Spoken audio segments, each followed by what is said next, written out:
ಯಲ್ಲಿ ನಡೆಯೋದಕ್ಕೆ ದೇವರು ನಮಗೆ ಕೃಪೆ ಮಾಡಿಕೊಟ್ಟು ಆತನ ವಾಕ್ಯದ ಮೂಲಕ ನಮ್ಮನ್ನೇ ನಾವು ಇನ್ನೂ ಶುದ್ಧೀಕರಿಸಿಕೊಂಡು ದೃಢವಾದ ಒಂದು ಓಟವನ್ನು ಓಡೋದಕ್ಕೆ ಈ ಪಾಠಗಳನ್ನು ದೇವರು ನಮಗೆ ಒದಗಿಸಿಕೊಟ್ಟು ದೇವರಿಗೆ ನಾವು ಕೃತಜ್ಞತೆಯನ್ನು ಸಲ್ಲಿಸುತ್ತಾ ಈ ಒಂದು ಪ್ರಾರ್ಥನೆ ಮೂಲಕ ಈ ಒಂದು ಪಾಠವನ್ನು ನಾವು ಮುಂದುವರಿಸೋಣ. ನಮ್ಮ ಮಧ್ಯದಲ್ಲಿರುವ ಸೌರಾದ ಸಂತೋಷ್ ಬ್ರದರ್ ಪ್ರಾರ್ಥನೆ ಮಾಡಬೇಕು ಅಂತ ಕೇಳ್ಕೊತೀನಿ. ಸಂತೋಷ್ ಬ್ರದರ್ ಇದೀರಾ?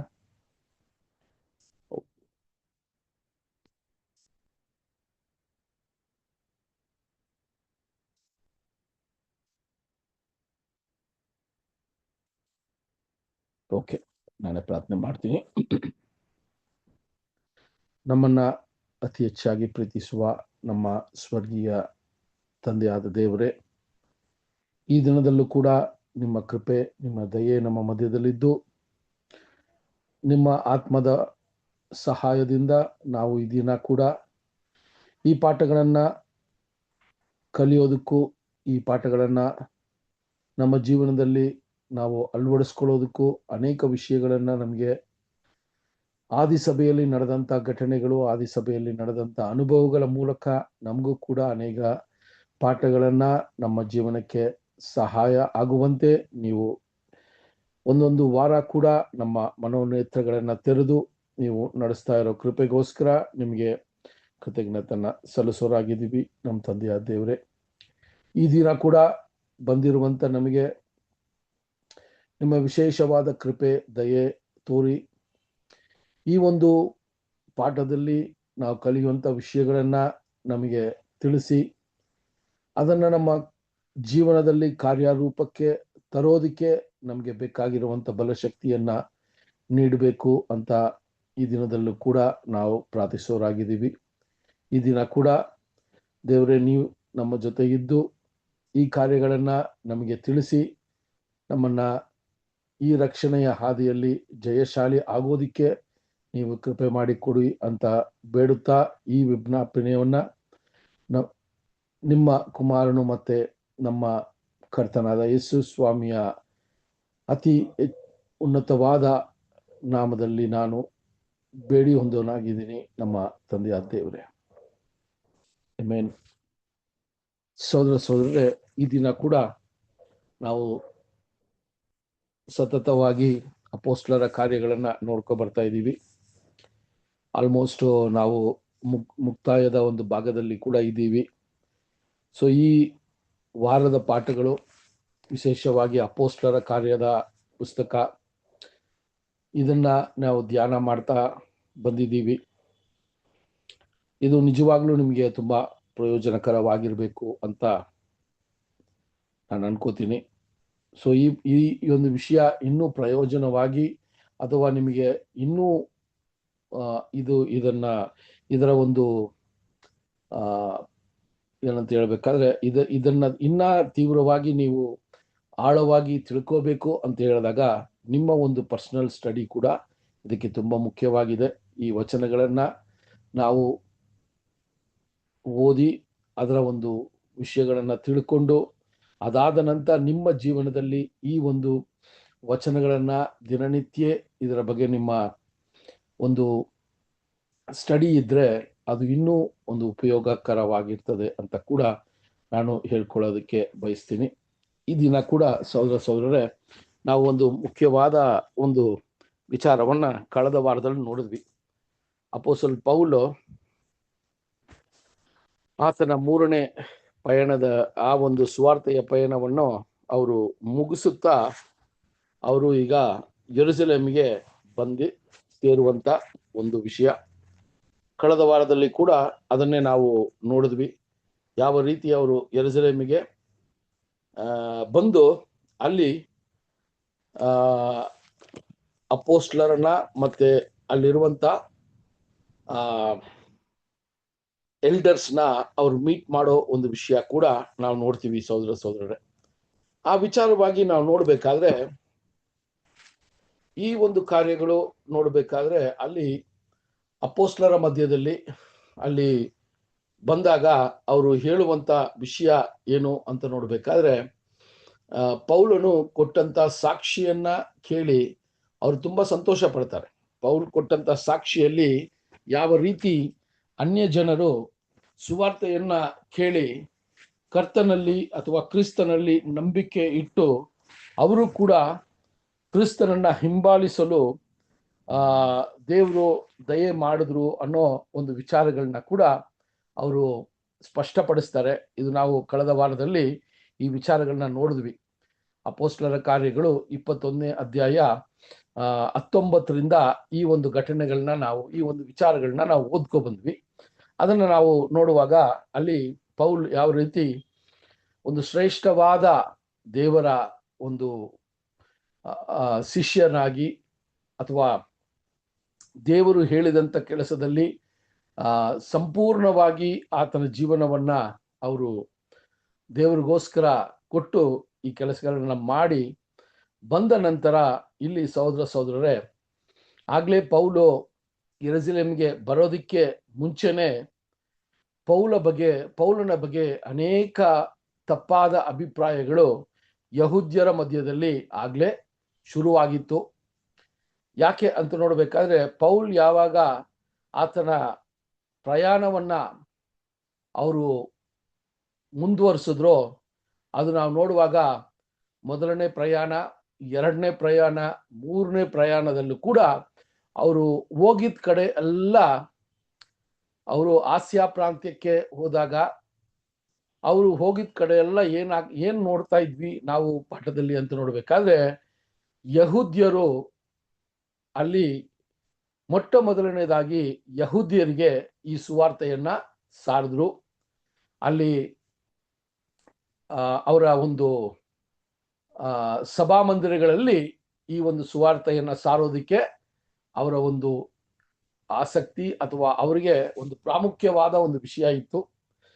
ಆ ಒಂದು ಕಾರ್ಯದಲ್ಲಿ ಅವರು ಹೇಳಿದಂತ ಮಾತುಗಳನ್ನ ಒಂದಷ್ಟು ಯಹೂದ್ಯರು ಕೇಳಿ ಅವರು ಕ್ರಿಸ್ತನನ್ನ ಹಿಂಬಾಲಿಸಕ್ಕೆ ಮುಂದೆ ಬಂದ್ರು. ಆದರೆ ಅದೇ ರೀತಿಯಲ್ಲಿ ಅಲ್ಲೂ ಕೂಡ ಇವರ ಒಂದು ವಿಚಾರಗಳನ್ನ, ಇವರ ಒಂದು ಮಾತುಗಳನ್ನ ಕೇಳಿ ಅದನ್ನ ನಿರಾಕರಿಸುವ ಯಹೂದ್ಯರು ಇವರ ವಿರುದ್ಧವಾಗಿ ಅಲ್ಲಿ ಮಾತನಾಡೋದಕ್ಕೆ ಪ್ರಾರಂಭ ಮಾಡಿದ್ರು ಅಂತ ಮೊದಲನೇ ಪ್ರಯಾಣದಿಂದಾನೇ ಈ ವಿಷಯಗಳು ಪ್ರಾರಂಭವಾಗತ್ತೆ. ಎರಡನೇ ಪ್ರಯಾಣದಲ್ಲೂ ಈ ಕಾರ್ಯಗಳನ್ನ ಪೌಲು ಫೇಸ್ ಮಾಡ್ತಾರೆ. ಮೂರನೇ ಪಯಣದಲ್ಲೂ ಕೂಡ ಇದು ನಡೀತಾನೆ ಇತ್ತು. ಸೊ ಪೌಲ್ ಎಲ್ಲೆಲ್ಲ ಹೋಗ್ತಾರೋ ಅಲ್ಲಿ ಸ್ವಲ್ಪ ಕಾಲ ದೇವರ ಸುವಾರ್ತೆ ಸಾರಲ್ಪಡ್ತು. ಅದಾದ ನಂತರ ಹಿಂದೆ ಬಂದಂತ ಪಟ್ಟಣದಿಂದ ಯಹೂದ್ಯರು ಬಂದು ಇವರು ಸುವಾರ್ತೆಯನ್ನ ಸಾರದೇ ಇರಂಗೆ ಅಲ್ಲಿ ನಿಲ್ಲಿಸಿದ್ರು ಅಂತ ಕೂಡ ನಾವು ನೋಡ್ತೀವಿ. ಅದೇ ರೀತಿಯಲ್ಲಿ ಇದೆಲ್ಲ ನಡೀತಾ ಇರುವಾಗ ಈಗಿನ ಕಾಲ ತರ ಅವಾಗ ಏನಿಲ್ಲ, ಕಮ್ಯುನಿಕೇಶನ್ ಈಸಿಯಾಗಿ ಇರ್ಲಿಲ್ಲ ಅಲ್ವಾ, ಫೋನು ಅಥವಾ ಈ ರೀತಿ ಇರ್ಲಿಲ್ಲ. ಆದ್ರೂ ಕೂಡ ಅಲ್ಲಿ ಪೌಲನ ಒಂದು ವಿಚಾರವಾಗಿ ಯಹೂದ್ಯರ ಮಧ್ಯದಲ್ಲಿ ಒಂದು ದೊಡ್ಡ ತಪ್ಪಾದ ಅಭಿಪ್ರಾಯವನ್ನ ಈ ಯಹೂದ್ಯರು ಅಥವಾ ಯಾರು ಪೌಲನ ಮಾತಿಗೆ ಅವರು ಅದನ್ನ ಕೇಳಿಲ್ವೋ, ಇವರು ಧರ್ಮಶಾಸ್ತ್ರಕ್ಕೆ ವಿರೋಧವಾಗಿದ್ದಾರೆ ಅಂತ ಅವರ ಮನಸ್ಸಲ್ಲಿ ಅವ್ರು ಅನ್ಕೊಂಡ್ರೋ ಅವರೆಲ್ಲ ಕೂಡ ಈಗ ಯೆರೂಸಲೇಮಲ್ಲಿ ಈ ಒಂದು ದೂರನ್ನ ಕೊಟ್ಟಿದ್ರು. ಇದನ್ನೇ ಪೌಲು ಯೆರೂಸಲೇಮಿಗೆ ಬಂದಾಗ ಅಪೊಸ್ತಲರು ಆ ವಿಚಾರವನ್ನ ಇಲ್ಲಿ ಹೇಳ್ತಾರೆ ಪೌಲಿಗೆ. ಇದು ನಾವು ಹೋದ ವಾರದಲ್ಲಿ ಇದೇ ವಿಚಾರವಾಗಿ ನಾವು ನೋಡಿದ್ವಿ. ಅದು 19ನೇ ವಚನದಿಂದ 26ನೇ ವಚನ ತನಕ ನಾವು ಇದೇ ಒಂದು ವಿಷಯವನ್ನ ನಾವು ಓದಿದ್ವಿ. ಇದನ್ನ ಮತ್ತೆ ನೀವು ಓದಿರ್ತೀರಾ. ಸೊ ಇದರಲ್ಲಿ ನಾವು ನೋಡುವಂತ ವಿಷಯ ಏನು ಅಂದ್ರೆ, ಪೌಲನು ಯಾವ ರೀತಿ ಕ್ರಿಸ್ತನ ವಾಕ್ಯಗಳನ್ನ, ಕರ್ತನಾದ ಯೇಸು ಕ್ರಿಸ್ತನ ವಾಕ್ಯಗಳನ್ನ, ಮಾತುಗಳನ್ನ ಅಲ್ಲಿ ಜನರಿಗೆ ತಿಳಿಸಿದ್ರು ಅಂತ ಕೂಡ ನಾವು ನೋಡಿದ್ವಿ.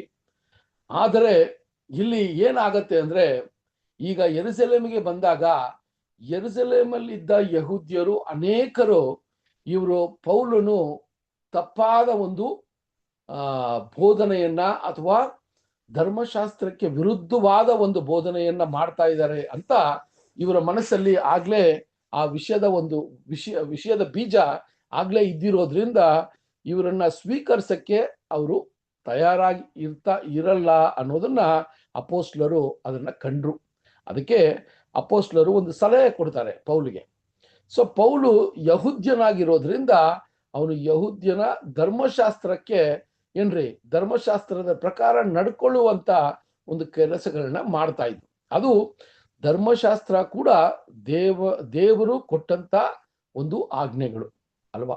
ಸೊ ಅದರಿಂದ ಧರ್ಮಶಾಸ್ತ್ರದ ವಿಚಾರವಾಗಿ ಇರುವಂತ ಒಂದಷ್ಟು ವಿಷಯಗಳನ್ನ ಪೌಲ್ ಕೂಡ ಏನ್ ಮಾಡ್ತಾ ಇದ್ರಿ, ಕ್ರಿಸ್ತನನ್ನ ಹಿಂಬಾಲಿಸಿದ್ರು ಕೂಡ ಅವರು ಕೂಡ ಏನ್ ಮಾಡ್ತಾ ಇದ್ರು ಅಂದ್ರೆ ಆ ಒಂದು ಧರ್ಮಶಾಸ್ತ್ರದ ಒಳ್ಳೆಯ ವಿಷಯಗಳನ್ನ, ದೇವರು ಹೇಳಿದಂತ ವಿಷಯಗಳನ್ನ ಅಲ್ಲಿ ಪ್ರಾಕ್ಟೀಸ್ ಮಾಡ್ತಾ ಬಂದ್ರು ಅಂತ ಕೂಡ ನಾವು ನೋಡ್ತೀವಿ. ಅದಕ್ಕೆ ನಾವು ನೋಡಿದಾಗ ಪೌಲನು ಅಲ್ಲಿ ಅವರು ಆ ಒಂದು ಅಪೋಸ್ಲರ ಅಥವಾ ಯಹೂದ್ಯರ ಹಬ್ಬಗಳಿಗೆ ಬರ್ತಾ ಇದ್ರು. ಇಲ್ಲಿ ಕೂಡ ನಾವು ನೋಡುವಾಗ ಒಂದು ನಜರೇನ್ ಅನ್ನುವ ಒಂದು ವ್ರತವನ್ನ ಅವ್ರು ತಗೊಂಡಿದ್ರು. ಅದನ್ನ ಬಂದು ಯೆರೂಸಲೇಮಲ್ಲಿ ಅದನ್ನ ನಡೆಸಿ ಮುಗಿಸ್ಬೇಕು ಅಂತ ಕೂಡ ಒಂದು ವಿಷಯವನ್ನ ಅವ್ರು ಮಾಡಿದ್ರು. ಅದನ್ನೇ ಅಲ್ಲಿ ಅಪೋಸ್ಲರು ಏನ್ ಮಾಡ್ತಾರೆ ಅಂದ್ರೆ, ಈಗ ನೀನು ಯಹೂದ್ಯರ ಮಧ್ಯದಲ್ಲಿ ನಿನ್ನ ಸುವಾರ್ತೆ ಅದು ಸಾರಬೇಕು ಅಂದ್ರೆ ಈ ಒಂದು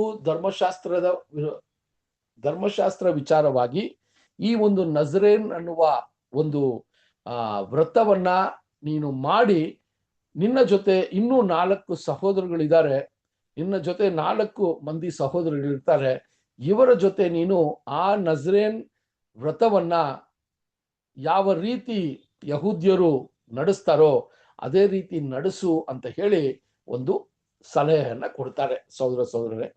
ಸೊ ಅದೇ ರೀತಿ ಪೌಲನು ಕೂಡ ಆ ಒಂದು ವ್ರತವನ್ನ ಮಾಡೋದಿಕ್ಕೆ ಅವರ ಜೊತೆ ಆ ಸಲಹೆಯನ್ನ ಕೇಳಿ ಸುವಾರ್ತೆಯನ್ನ ಸಾರಬೇಕಾದ್ರೆ ಯಹೂದ್ಯರ ಒಂದು ಕಾನ್ಫಿಡೆನ್ಸ್ ನ ಇವ್ರೇನ್ ಮಾಡ್ಬೇಕು, ಗೆಲ್ಬೇಕು. ಅದರಿಂದ ಈ ವಿಚಾರಗಳನ್ನ ಅವ್ರು ಮಾಡಕ್ಕೆ ಮುಂದೆ ಬಂದ್ರು ಅಂತ ಕೂಡ ಕಳೆದ ವಾರದಲ್ಲಿ ನಾವು ಈ ವಿಷಯಗಳನ್ನ ಸಂಕಲ್ಪವಾಗಿ ಅಥವಾ ತುಂಬಾ ವಿಸ್ತಾರವಾಗಿ ಈ ವಿಷಯಗಳನ್ನ ನೋಡಿದ್ವಿ ಸಹೋದರ. ಸೊ ಇಲ್ಲಿ ನಾವು ನೋಡೋದು ಏನಂದ್ರೆ, ಒಂದು ವಿಚಾರವನ್ನ ನಾವು ಗಮನದಲ್ಲಿ ಇಟ್ಕೊಂಡು ಈ ಪಾಠದಲ್ಲಿ ನಾವು ಮುಂದುವರಿಯೋಣ. ಇಲ್ಲಿ ಏನಂದ್ರೆ, ಈಗ ಈ ಒಂದು ವಿಷಯದಲ್ಲಿ ಪೌಲು ಯಾವ ರೀತಿ ಕಾಂಪ್ರಮೈಸ್ ಆದ್ರು, ಯೇಸು ಸ್ವಾಮಿಯ ಒಂದು ಹೆಜ್ಜೆ ಜಾಡಲ್ಲಿ ನಡೆಯುವ ಒಂದು ವ್ಯಕ್ತಿ ಯಹೂದ್ಯರ ಸಂಪ್ರದಾಯದ ಪ್ರಕಾರ ಯಾಕೆ ಹಿಂದೆ ಅವರು ನಡ್ಕೊಂಡ್ರು ಅಂತ ಒಂದು ಪ್ರಶ್ನೆ ನಮ್ಮಲ್ಲಿ ಯಾವಾಗಲೂ ಇರ್ತದೆ. ಒಂದು ವೇಳೆ ಇದೇ ರೀತಿ ನಾವು ಕೂಡ ನಮ್ಮ ಹಳೆಯ ಒಂದು ನಂಬಿಕೆ ವಿಶ್ವಾಸದಲ್ಲಿ ನಾವು ಮಾಡಿದಂತ ಸಂಪ್ರದಾಯದ ವಿಷಯಗಳನ್ನ ನಾವು ಕೂಡ ಒಂದಷ್ಟು ಸಮಯದಲ್ಲಿ ಮಾಡಬಹುದು ಅನ್ನುವ ಒಂದು ಮನಸ್ಥಿತಿ ನಮ್ಮಲ್ಲಿ ಬಂದಿರಬಹುದು ಅಲ್ವಾ. ಸೊ ಇದು ನಮಗೆ ಸ್ವಲ್ಪ ಸ್ಪಷ್ಟ ಆಗಬೇಕು. ಇಲ್ಲಿ ನಾವು ನೋಡುವಂತ ವಿಷಯ ಏನು ಅಂದ್ರೆ ಸಹೋದರರೇ, ಯಹೂದ್ಯರು ಅವರು ಧರ್ಮಶಾಸ್ತ್ರವನ್ನ ಪಾಲನೆ ಮಾಡ್ತಾ ಇದ್ದಿದ್ದು ದೇವರು ಕೊಟ್ಟಂತ ಆಜ್ಞೆಗಳು, ದೇವರು ಕೊಟ್ಟಂತ ಒಂದಷ್ಟು ನಿಯಮಗಳು, ಅದನ್ನೇ ಪಾಲನೆ ಮಾಡ್ತಾ ಇದ್ರು ವಿನಃ ಮನುಷ್ಯನ ಸಂಪ್ರದಾಯದ ಪ್ರಕಾರವಾಗಿ ಅಲ್ಲಿ ಪೌಲನು ಯಾವುದೇ ರೀತಿಯ ಒಂದು ಯಹೂದ್ಯರ ಪಾರಂಪರ್ಯವಾಗಿ ಯಹೂದ್ಯರ ಮನುಷ್ಯನ ಸಂಪ್ರದಾಯದ ಪ್ರಕಾರ ಎಷ್ಟೋ ವಿಚಾರಗಳನ್ನ ಯಹೂದ್ಯರು ಮಾಡ್ತಾ ಇದ್ರು, ಅದನ್ನ ಪೌಲನು ಮಾಡಿರ್ಲಿಲ್ಲ. ತುಂಬಾ ಮುಖ್ಯವಾದದ್ದು. ಆ ರೀತಿಯಲ್ಲೇ ನಾವು ಕೂಡ ಸಹೋದರರೇ ಈ ಸುವಾರ್ತೆಯನ್ನ ಸಾರಬೇಕು ಅಂದ್ರೆ ನಾವು ಕೂಡ ನಮ್ಮ ಹಳೆ ನಂಬಿಕೆಯಲ್ಲಿ ಮಾಡ್ತಾ ಇದ್ದಂತ ಮನುಷ್ಯರ ಸಂಪ್ರದಾಯಗಳನ್ನ ಮಾಡಬಹುದು ಅನ್ನೋದನ್ನ ಸ್ವಲ್ಪ ನಾವು ಗಮನ ಕೊಡಬೇಕು. ಯಾಕೆಂದ್ರೆ ಅದು ದೇವರ ನಿಯಮವಲ್ಲ, ಅದು ದೇವರ ಒಂದು ಆಜ್ಞೆಗಳಲ್ಲ. ಅದು ಮನುಷ್ಯರಿಂದ ಆ ವಿಶ್ವಾಸದಲ್ಲಿ ನಂಬಿಕೆಯಲ್ಲಿ ಇದ್ದಂತ ಪಂಗಡದವರು ಅದನ್ನ ಸತ್ಯವೇದಕ್ಕೆ ವಿರುದ್ಧವಾಗಿ ಅದನ್ನ ಸತ್ಯವೇದದಲ್ಲಿ ಇಲ್ಲದೆ ಇರುವಂತ ವಿಷಯಗಳನ್ನ ಯಾವಾಗ ಮಾಡಕ್ಕೆ ಅವರು ಪ್ರಾರಂಭ ಮಾಡ್ತಾರೋ ಅದು ಸಂಪ್ರದಾಯದ ವಿಷಯಗಳು. ಆ ಸಂಪ್ರದಾಯವನ್ನ ಮತ್ತೆ ನಾನು ಮಾಡಿದ್ರು ಕೂಡ ಪರವಾಗಿಲ್ಲ ಅನ್ನುವ ಒಂದು ವಿಷಯ ನಮ್ಮಲ್ಲಿ ಇರಬಾರದು ಸಹೋದರರೇ. ಇದು ಒಂದು ವಿಷಯ ನಾವು ಕ್ಲಿಯರ್ ಆಗಿ ಅಂಡರ್ಸ್ಟ್ಯಾಂಡ್ ಮಾಡ್ಕೋಬೇಕು ಈ ಒಂದು ಘಟನೆಯಲ್ಲಿ ಅಲ್ವಾ. ಸೊ ಪೌಲನು ಕೂಡ ನೋಡ್ರಿ ಸುವಾರ್ತೆಯನ್ನು ಸಾರಬೇಕಾದ್ರೆ ಅವರು ಕೂಡ ಅಲ್ಲಿ ಯಹೂದ್ಯರ ಸಂಪ್ರದಾಯವನ್ನ ಮಾಡಿದ್ರು ಅಂತ ಹೇಳ್ಬೇಕಾದ್ರೆ ಯಹೂದ್ಯರಲ್ಲಿ ಅನೇಕ ಸಂಪ್ರದಾಯಗಳು ದೇವರ ನಿಯಮದ ಪ್ರಕಾರ ಇರಲಿಲ್ಲ. ಅದಕ್ಕೆ ಯೇಸು ಸ್ವಾಮಿ ಇದನ್ನೆಲ್ಲ ಖಂಡನೆ ಮಾಡಿದ್ರು. ಪರಿಸಾಯರು ಬಂದಾಗ ಪರಿಸಾಯರಿಗೆ ಹೇಳಿದ್ರು ಅಲ್ವಾ, ದೇವರ ಧರ್ಮಶಾಸ್ತ್ರ ಈ ವಿಷಯವಾಗಿ ತಿಳಿಸ್ತಾ ಇದೆ, ಆದ್ರೆ ನೀವು ಇದನ್ನ ಈ ರೀತಿ ಮಾಡ್ತಾ ಇದ್ದೀರಾ ಅಂತ ಅಲ್ಲಿ ವಿಂಗಡಿಸಿ ತೋರಿಸಿದ್ರು. ಸೊ ಅದರಿಂದಾನೇ ಈ ಒಂದು ವಿಷಯದಲ್ಲೂ ಕೂಡ ಪೌಲನು ಧರ್ಮಶಾಸ್ತ್ರಕ್ಕೆ ವಿರುದ್ಧವಾಗಿ ನಡ್ಕೊಂಡಿಲ್ಲ. ಅದು ಮಾತ್ರ ಅಲ್ಲ, ಅಲ್ಲಿ ಯಹೂದ್ಯರ ಮನುಷ್ಯನ ಸಂಪ್ರದಾಯದ ವಿಚಾರವಾಗಿ ಎಲ್ಲೂ ಕೂಡ ಅವರು ಅದನ್ನ ಪಾಲನೆ ಮಾಡಿಲ್ಲ ಅನ್ನೋದನ್ನ ನಾವು ತಿಳ್ಕೋಬೇಕು. ಸೊ ಪೌಲು ಆ ಒಂದು ಜ್ಞಾನದಿಂದ ಯಾವುದು ಅಲ್ಲಿ ದೇವರಿಗೆ ಮೆಚ್ಚುಗೆ ಆಗಿರುವಂತದ್ದಾಗಿದೆಯೋ, ಯಾವುದು ಅವರ ಒಂದು ನಿಯಮದ ಪ್ರಕಾರ ಇದೆಯೋ ಅದನ್ನ ಮಾತ್ರ ಮಾಡಿದ್ರು ಅಂತ ಕೂಡ ನಮ್ಮ ಮನಸ್ಸಲ್ಲಿ ನಾವು ಇಟ್ಕೋಬೇಕು ಸಹೋದರ. ಯಾಕಂದ್ರೆ ಇದಕ್ಕೆ ಅನೇಕ ಉದಾಹರಣೆಗಳನ್ನ ಎಕ್ಸಾಂಪಲ್ಸ್ ನಾವು ಲಾಸ್ಟ್ ಟೈಮ್ ನೋಡಿದ್ವಿ ಅಲ್ವಾ. ಸೊ ಅಲ್ಲಿ ನಾವೇನ್ ನೋಡಿದ್ವಿ ಅಂತ ನೋಡ್ಬೇಕಾದ್ರೆ, ತಿಮೋತಿಗೆ ಅಲ್ಲಿ ಸುನ್ನತಿ ಮಾಡೋದಕ್ಕೆ ಪೌಲು ಏನ್ ಮಾಡ್ತಾರ್ರಿ, ಅಲ್ಲಿ ಒಂದು ಪ್ರಾವಿಷನ್ ಕೊಡ್ತಾರೆ. ಆದ್ರೆ ತೀತುಗೆ ಸುನ್ನತಿ ಮಾಡೋದಕ್ಕೆ ಪೌಲು ಒಪ್ಪಲ್ಲ.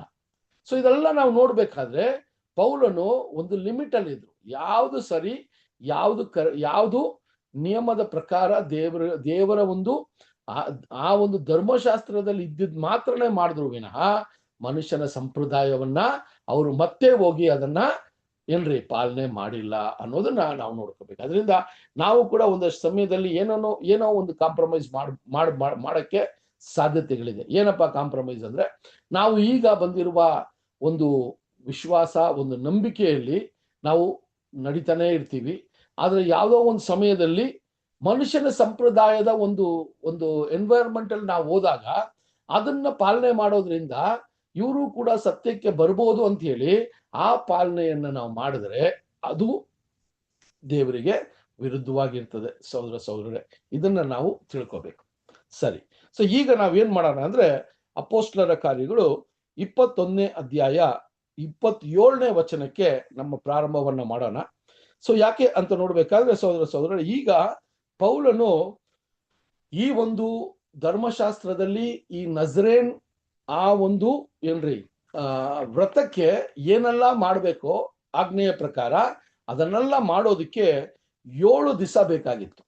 ಒಂದು ವಾರ 7 ದಿವಸ ಈ ಶುದ್ಧೀಕರಣೆಯ ಕಾರ್ಯಕ್ರಮಗಳು ನಡಿಬೇಕಾಗಿತ್ತು. ಈ ಶುದ್ಧೀಕರಣೆಯ ಕಾರ್ಯಕ್ರಮಗಳೆಲ್ಲ ನಡೆದ ನಂತರ ಅಲ್ಲಿ ಏನಾಗತ್ತೆ ಅಂದ್ರೆ, ಈಗ ಪೌಲು ಈಗ ಶುದ್ಧೀಕರಣ ಮಾಡಿದ ತಕ್ಷಣ ಈಗ ದೇವಾಲಯದೊಳಗೆ ಹೋಗುವ ಒಂದು ನಿಯಮ ಯಹೂದ್ಯರಲ್ಲಿ ಇತ್ತು. ಈ ದೇವರ ದೇವಾಲಯದೊಳಗೆ ಹೋಗ್ಬೇಕು, ಯೆರೂಸಲೇಮ್ ದೇವಾಲಯ ಒಳಗೆ ಹೋಗ್ಬೇಕಾದ್ರೆ ಇವರು ಈ ಒಂದು ನಜರೇನ್ ವ್ರತದಲ್ಲಿ ಏನೆಲ್ಲ ಮಾಡಬೇಕೋ ಅದನ್ನೆಲ್ಲ ಮಾಡಿದ ನಂತರನೇ ದೇವಾಲಯದೊಳಗೆ ಇವರು ಹೋಗೋಕೆ ಪ್ರವೇಶಿಸೋದಕ್ಕೆ ಇವರಿಗೆ ಅರ್ಹತೆ ಇತ್ತು ಅಂತ ನಾವು ನೋಡ್ತೀವಿ ಈ ಒಂದು ವಿಷಯದಲ್ಲಿ.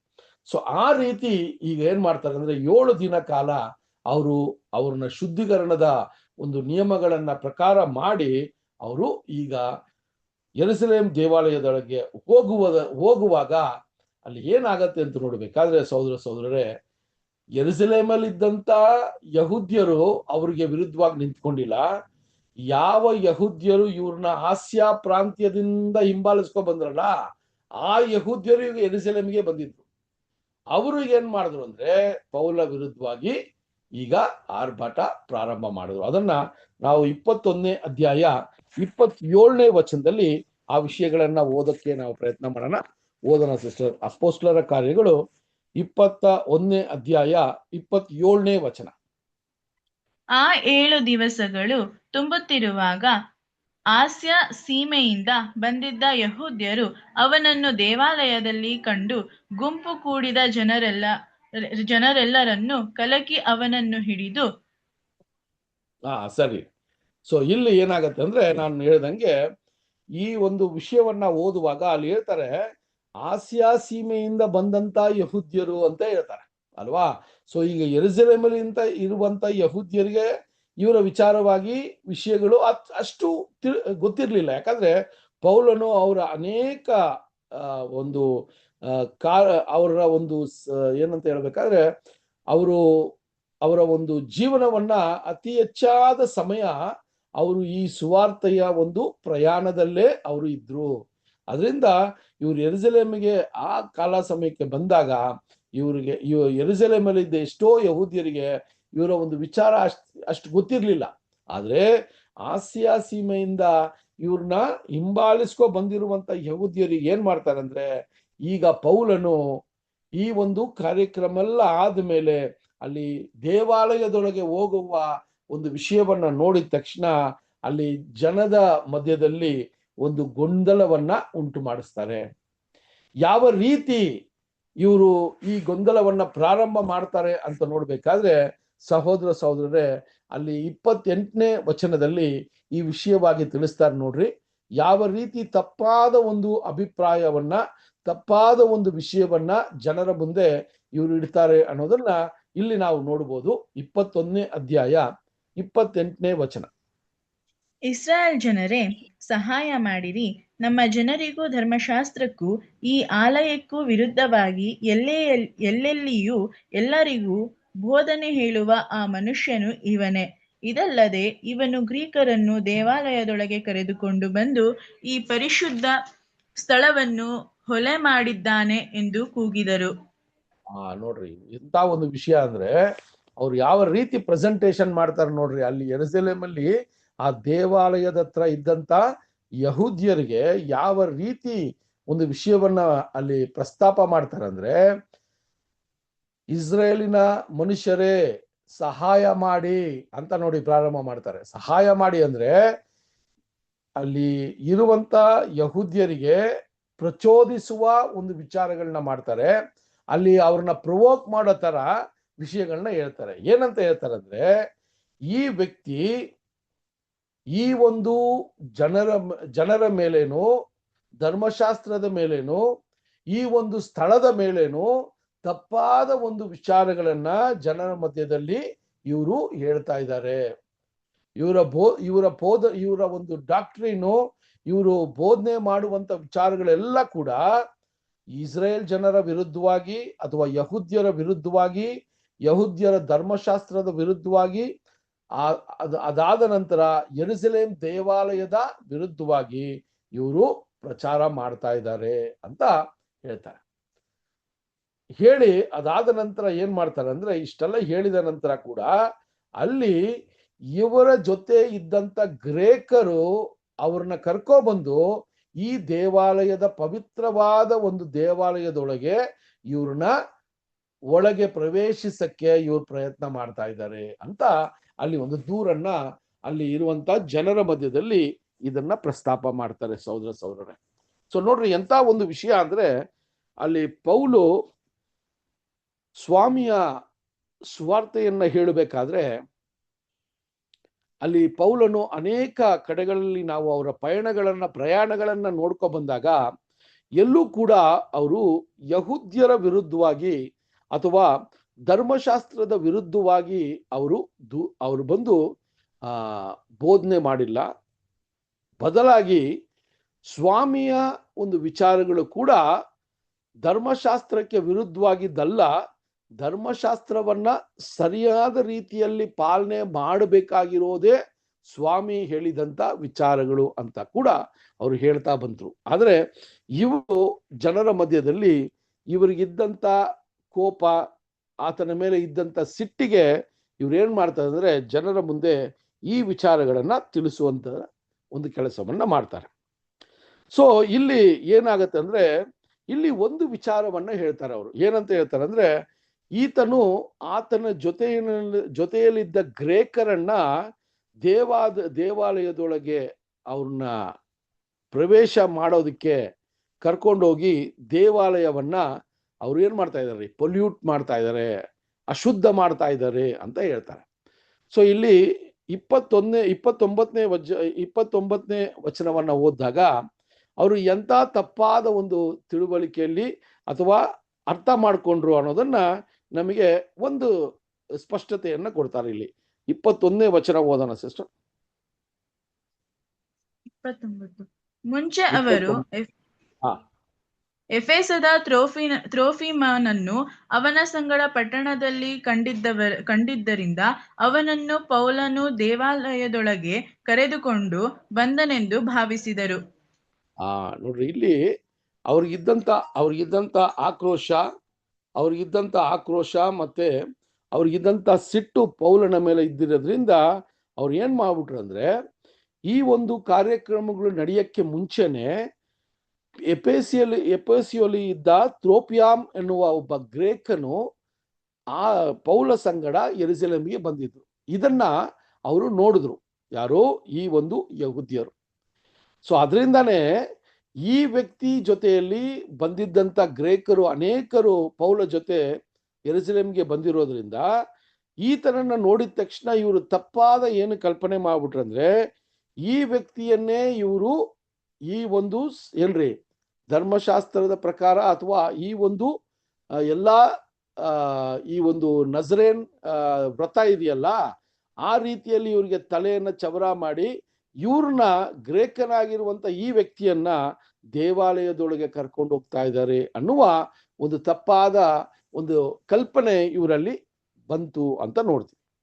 ಸೊ ಇದು ಹೇಳಿದ ತಕ್ಷಣ ಅಲ್ಲಿ ಯಾವ ರೀತಿಯ ಒಂದು ಕಾರ್ಯ ನಡೀತದೆ ಅಂತ ನೋಡ್ಬೇಕಾದ್ರೆ 21ನೇ ಅಧ್ಯಾಯ 30ನೇ ವಚನ ನೋಡೋಣ. 21ನೇ ಅಧ್ಯಾಯ 30ನೇ ವಚನ.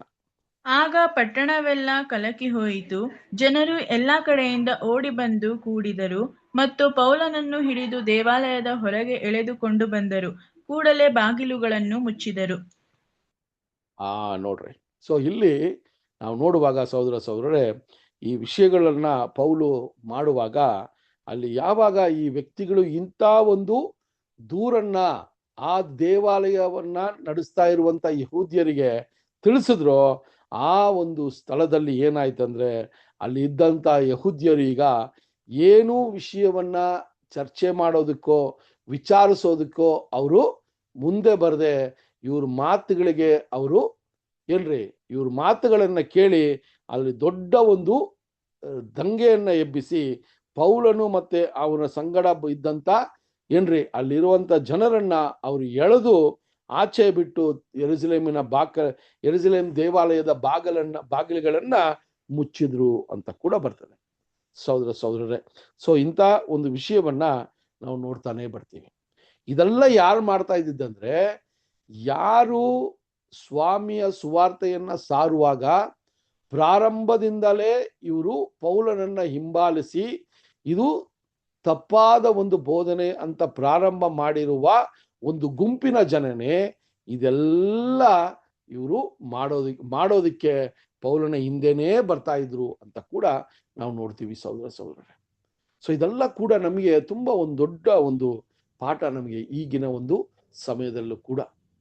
ನಾವು ಕೂಡ ಪೌಲನ ತರ ಸೌಲಾಗಿದ್ದಾಗ ಯಾವ ರೀತಿ ನಾವು ಇದ್ದಂತ ಹಳೆಯ ನಂಬಿಕೆಗಳು, ಹಳೆಯ ವಿಶ್ವಾಸದಲ್ಲಿ ಎಷ್ಟು ಒಂದು ಏನಂತ ಹೇಳ್ಬೇಕಾದ್ರೆ ಒಂದು ಹುಮ್ಮಸ್ಸಿನಿಂದ ಆ ಒಂದು ವಿಷಯಗಳನ್ನ ತಿಳ್ಕೊಂಡು ಅದಕ್ಕೋಸ್ಕರ ಬದುಕ್ತಾ ಇದ್ದಾಗ ನಮಗೆ ದೇವರು ಆತನ ಬೆಳಕನ್ನ ತೋರಿಸಿ ನಮ್ಮನ್ನ ಈ ಒಂದು ಸತ್ಯದ ಮಾರ್ಗಕ್ಕೆ ಕರೆತಂದು ಆತನ ದೈವಿಕ ಯೋಜನೆಯನ್ನ ನಮಗೆ ತಿಳಿಸಿದಾಗ ನಾವು ಕೂಡ ಈಗ ಪೌಲನ ತರ ಈ ಸುವಾರ್ತೆಯನ್ನ ಸಾರೋದಕ್ಕೆ ನಮ್ಮ ಪ್ರಯತ್ನಗಳನ್ನ ಮಾಡ್ತಾ ಇದ್ದೀವಿ.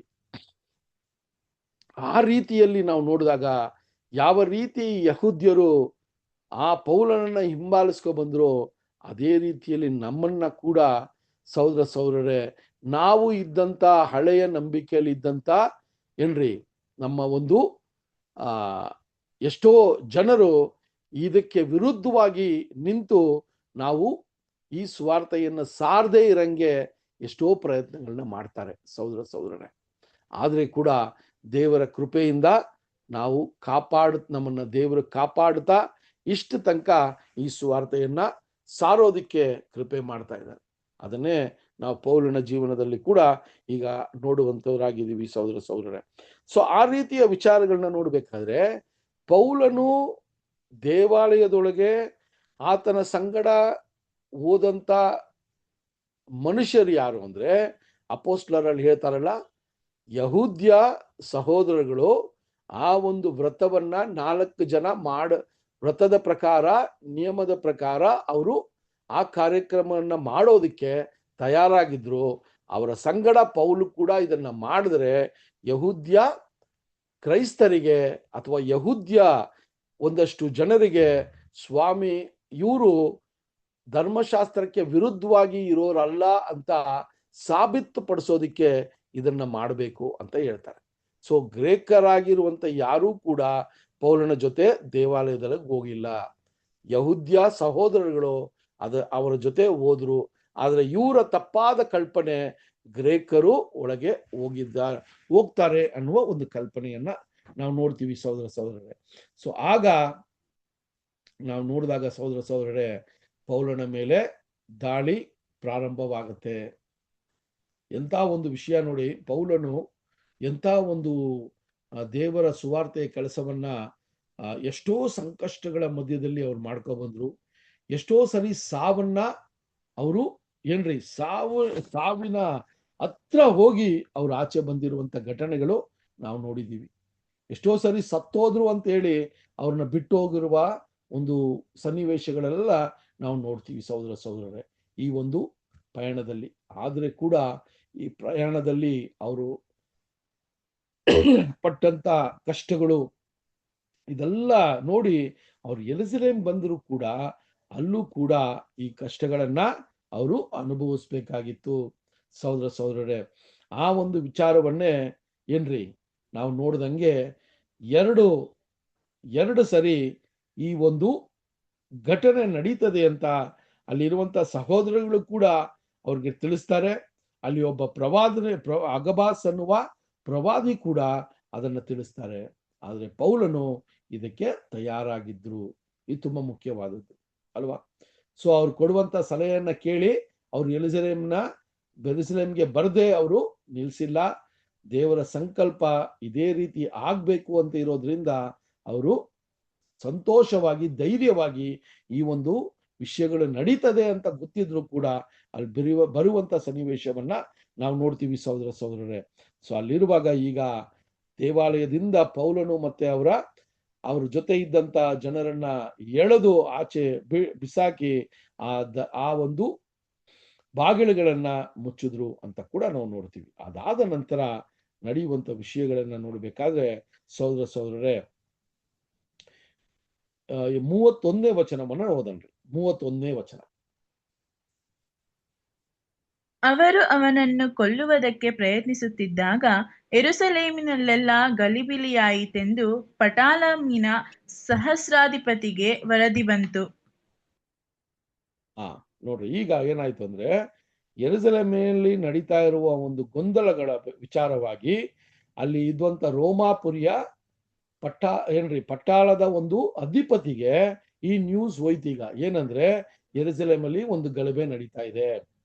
ಯಾಕಂದ್ರೆ ಸಹೋದರ ಸಹೋದರರೇ, ಈ ರೋಮಾಪುರಿಯ ಒಂದು ಅರಸರು ಒಂದಷ್ಟು ಜನರನ್ನ ಈ ಯೆರೂಸಲೇಮಲ್ಲಿ ನೋಡ್ಕೊಳ್ಳೋದಿಕ್ಕೆ ಅಥವಾ ಆ ಒಂದು ಶಾಂತಿ ಸರಿಯಾದ ರೀತಿಯಲ್ಲಿ ಯಾವುದೇ ರೀತಿಯ ಗೊಂದಲಗಳು ನಡೀದೇ ಇರೋದಕ್ಕೆ ಆ ಪಟಾಳದ ಒಂದು ಅಧಿಪತಿಗಳನ್ನ ಅಲ್ಲಿ ಇಟ್ಟಿದ್ರು. ಸೊ ಅವ್ರಿಗೆ ಈ ಒಂದು ವಿಷಯ ಈಗ ಬಂತು. ಆವಾಗ ಅಲ್ಲಿ ನಾವು ನೋಡಿದಾಗ ಸಹೋದರ ಸಹೋದರರೇ 32 ಮತ್ತೆ 33 ವಚನಗಳನ್ನ ಓದೋಣ. 32 ಮತ್ತೆ 33ನೇ ವಚನ. ಅವನು ತಕ್ಷಣವೇ ಸಿಪಾಯಿಗಳನ್ನು ಶತಾಧಿಪತಿಗಳನ್ನು ತೆಗೆದುಕೊಂಡು ಅವರ ಮೇಲೆ ಓಡಿ ಬಂದನು. ಅವರು ಸಹಸ್ರಾಧಿಪತಿಯನ್ನು ಸಿಪಾಯಿಗಳನ್ನು ನೋಡಿ ಪೌಲನನ್ನು ಹೊಡೆಯುವುದನ್ನು ಬಿಟ್ಟರು. ಸಹಸ್ರಾಧಿಪತಿಯು ಹತ್ತಿರಕ್ಕೆ ಬಂದು ಅವನನ್ನು ಹಿಡಿದು ಅವನಿಗೆ ಜೋಡು ಬೇಡಿಯನ್ನು ಹಾಕಬೇಕೆಂದು ಅಪ್ಪಣೆ ಕೊಟ್ಟು ಸರಿ. ಸಹೋದರ ಸಹೋದರ ಇಲ್ಲೇ ನಡೀತದೆ ಅಂತ ನಮ್ಗೆ ಗೊತ್ತಿದೆ. ಯಾವ ರೀತಿಯ ಒಂದು ಸನ್ನಿವೇಶ ಇಲ್ಲಿ ನಡೀತಾ ಇದೆ ಅಂತ ನೋಡ್ಬೇಕಾದ್ರೆ, ಈಗ ಯಾವ ವ್ಯಕ್ತಿಗಳು ಪೌಲನನ್ನ ತಪ್ಪಾದ ಒಂದು ರೀತಿಯಲ್ಲಿ ಅಲ್ಲಿ ಜನರ ಮುಂದೆ ತೋರ್ಸಿದ್ರು, ಈಗ ಪೌಲನಿಗೆ ಅಲ್ಲಿ ಸಾಯುವ ರೀತಿಯಲ್ಲಿ ಪೌಲನಿಗೆ ಹೊಡೆತಗಳು ಬೀಳ್ತು. ಈ ಒಂದು ದಂಗೆಯಲ್ಲಿ ಸಹೋದರ ಸಹೋದರರೇ, ದೇವರು ಯಾವ ರೀತಿ ಪೌಲನನ್ನ ಕಾಪಾಡ್ತಾರೆ ಅನ್ನೋದನ್ನ ನಾವಿಲ್ಲಿ ನೋಡ್ಬೋದು. ಸೊ ಈ ದಂಗೆ ಯಾವಾಗ ಪ್ರಾರಂಭವಾಯಿತೋ ಅಲ್ಲಿರುವಂತಹ ಪಟಾಲದ ಏನ್ರಿ ಆ ಒಂದು ವ್ಯಕ್ತಿ ಈಗ ಈತನ ಒಂದು ಏನ್ರಿ ಒಂದು ಆಶ್ರಯಕ್ಕೆ ಬರ್ತಾರೆ, ಅಥವಾ ಈತನನ್ನ ಕಾಪಾಡೋದಕ್ಕೆ ಅಥವಾ ಆ ದಂಗೆಯನ್ನ ನಿಲ್ಲಿಸೋದಕ್ಕೆ ಈಗ ಬರ್ತಾರೆ.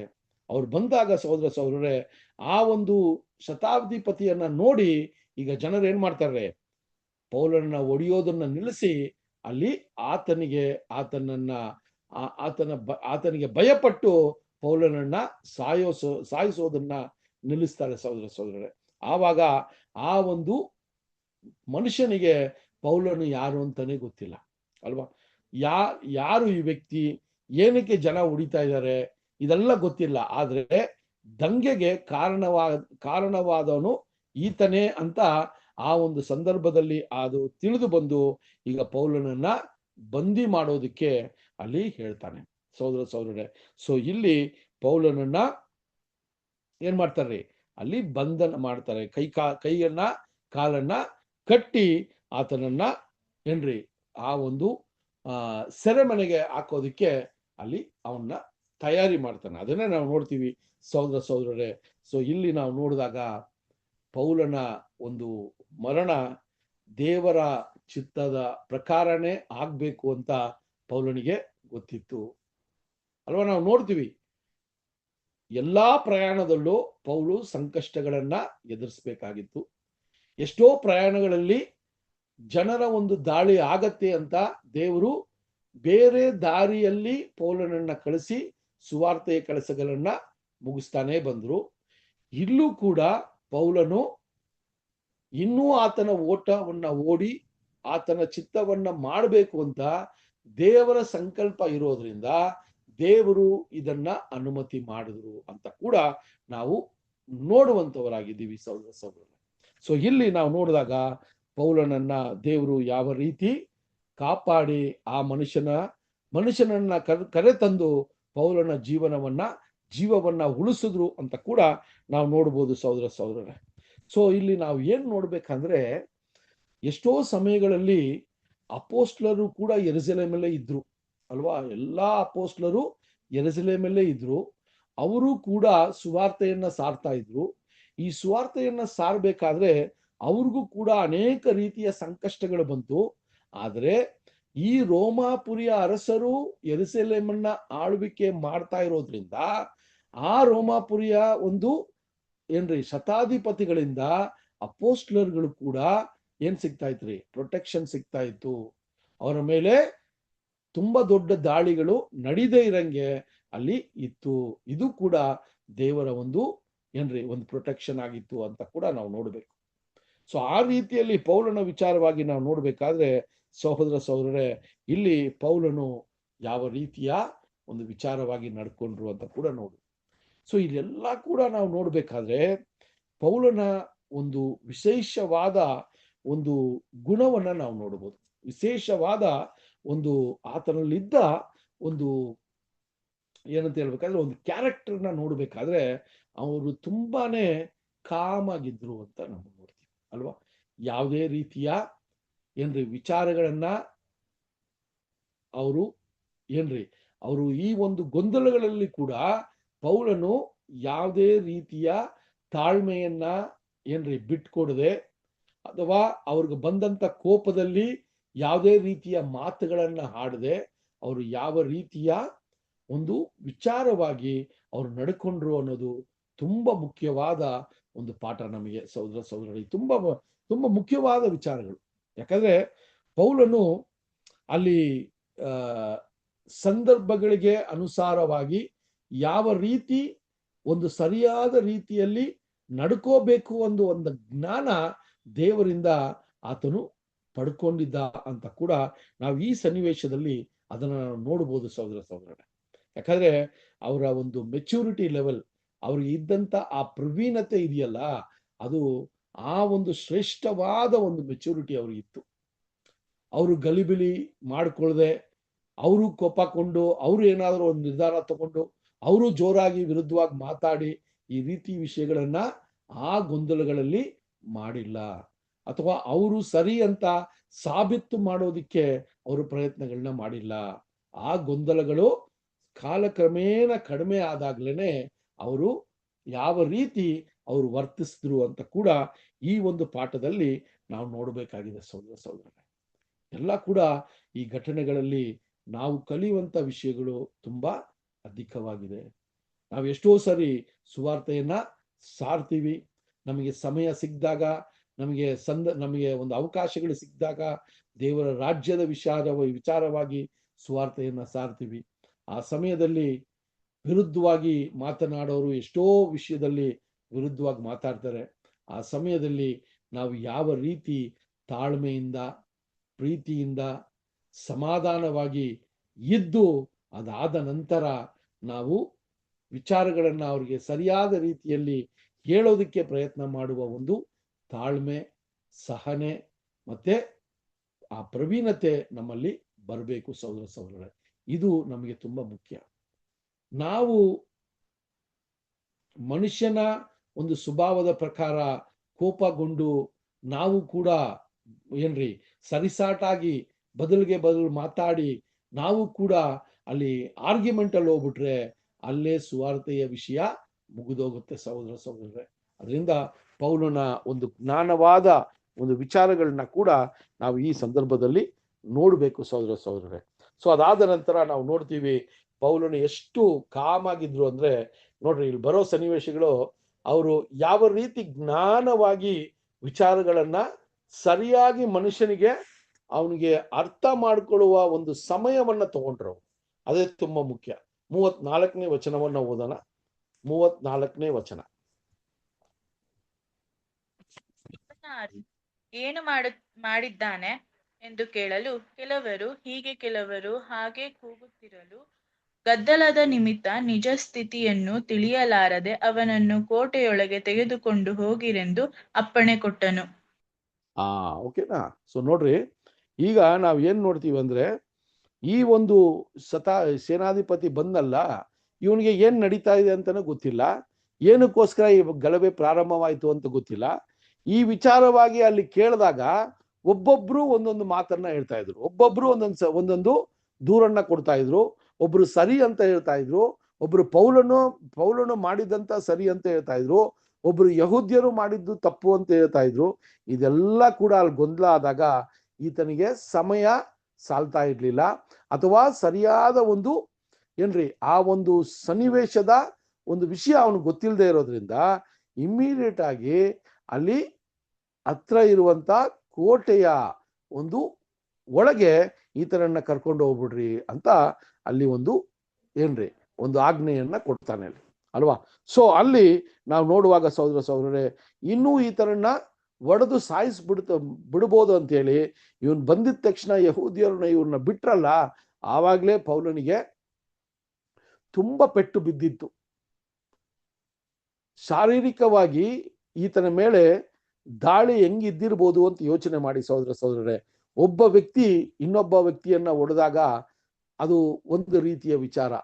ಒಂದು ದೊಡ್ಡ ಗುಂಪೆ ಒಬ್ಬ ವ್ಯಕ್ತಿಯನ್ನ ಹೊಡಿಬೇಕಾದ್ರೆ ಅಲ್ಲಿ ಏನು ಆಗಿರಬಹುದು ಪರಿಸ್ಥಿತಿ ಅಂತ ನೀವು ಯೋಚನೆ ಮಾಡಿ. ಆ ದೊಡ್ಡ ಗೊಂದಲದಲ್ಲಿ ಪೌಲನು ಯಾವ ರೀತಿ ಆ ಒಂದು ಗಾಯಗೊಂಡಿರಬೇಕು ಅಂತ ಕೂಡ ನೀವು ಯೋಚನೆ ಮಾಡಬೇಕು. ನಾವು ಈ ವಿಷಯಗಳನ್ನ ನಾವು ಹಂಗೆ ಓದ್ಕೊಂಡು ಹೋಗ್ಬಿಡ್ತೀವಿ.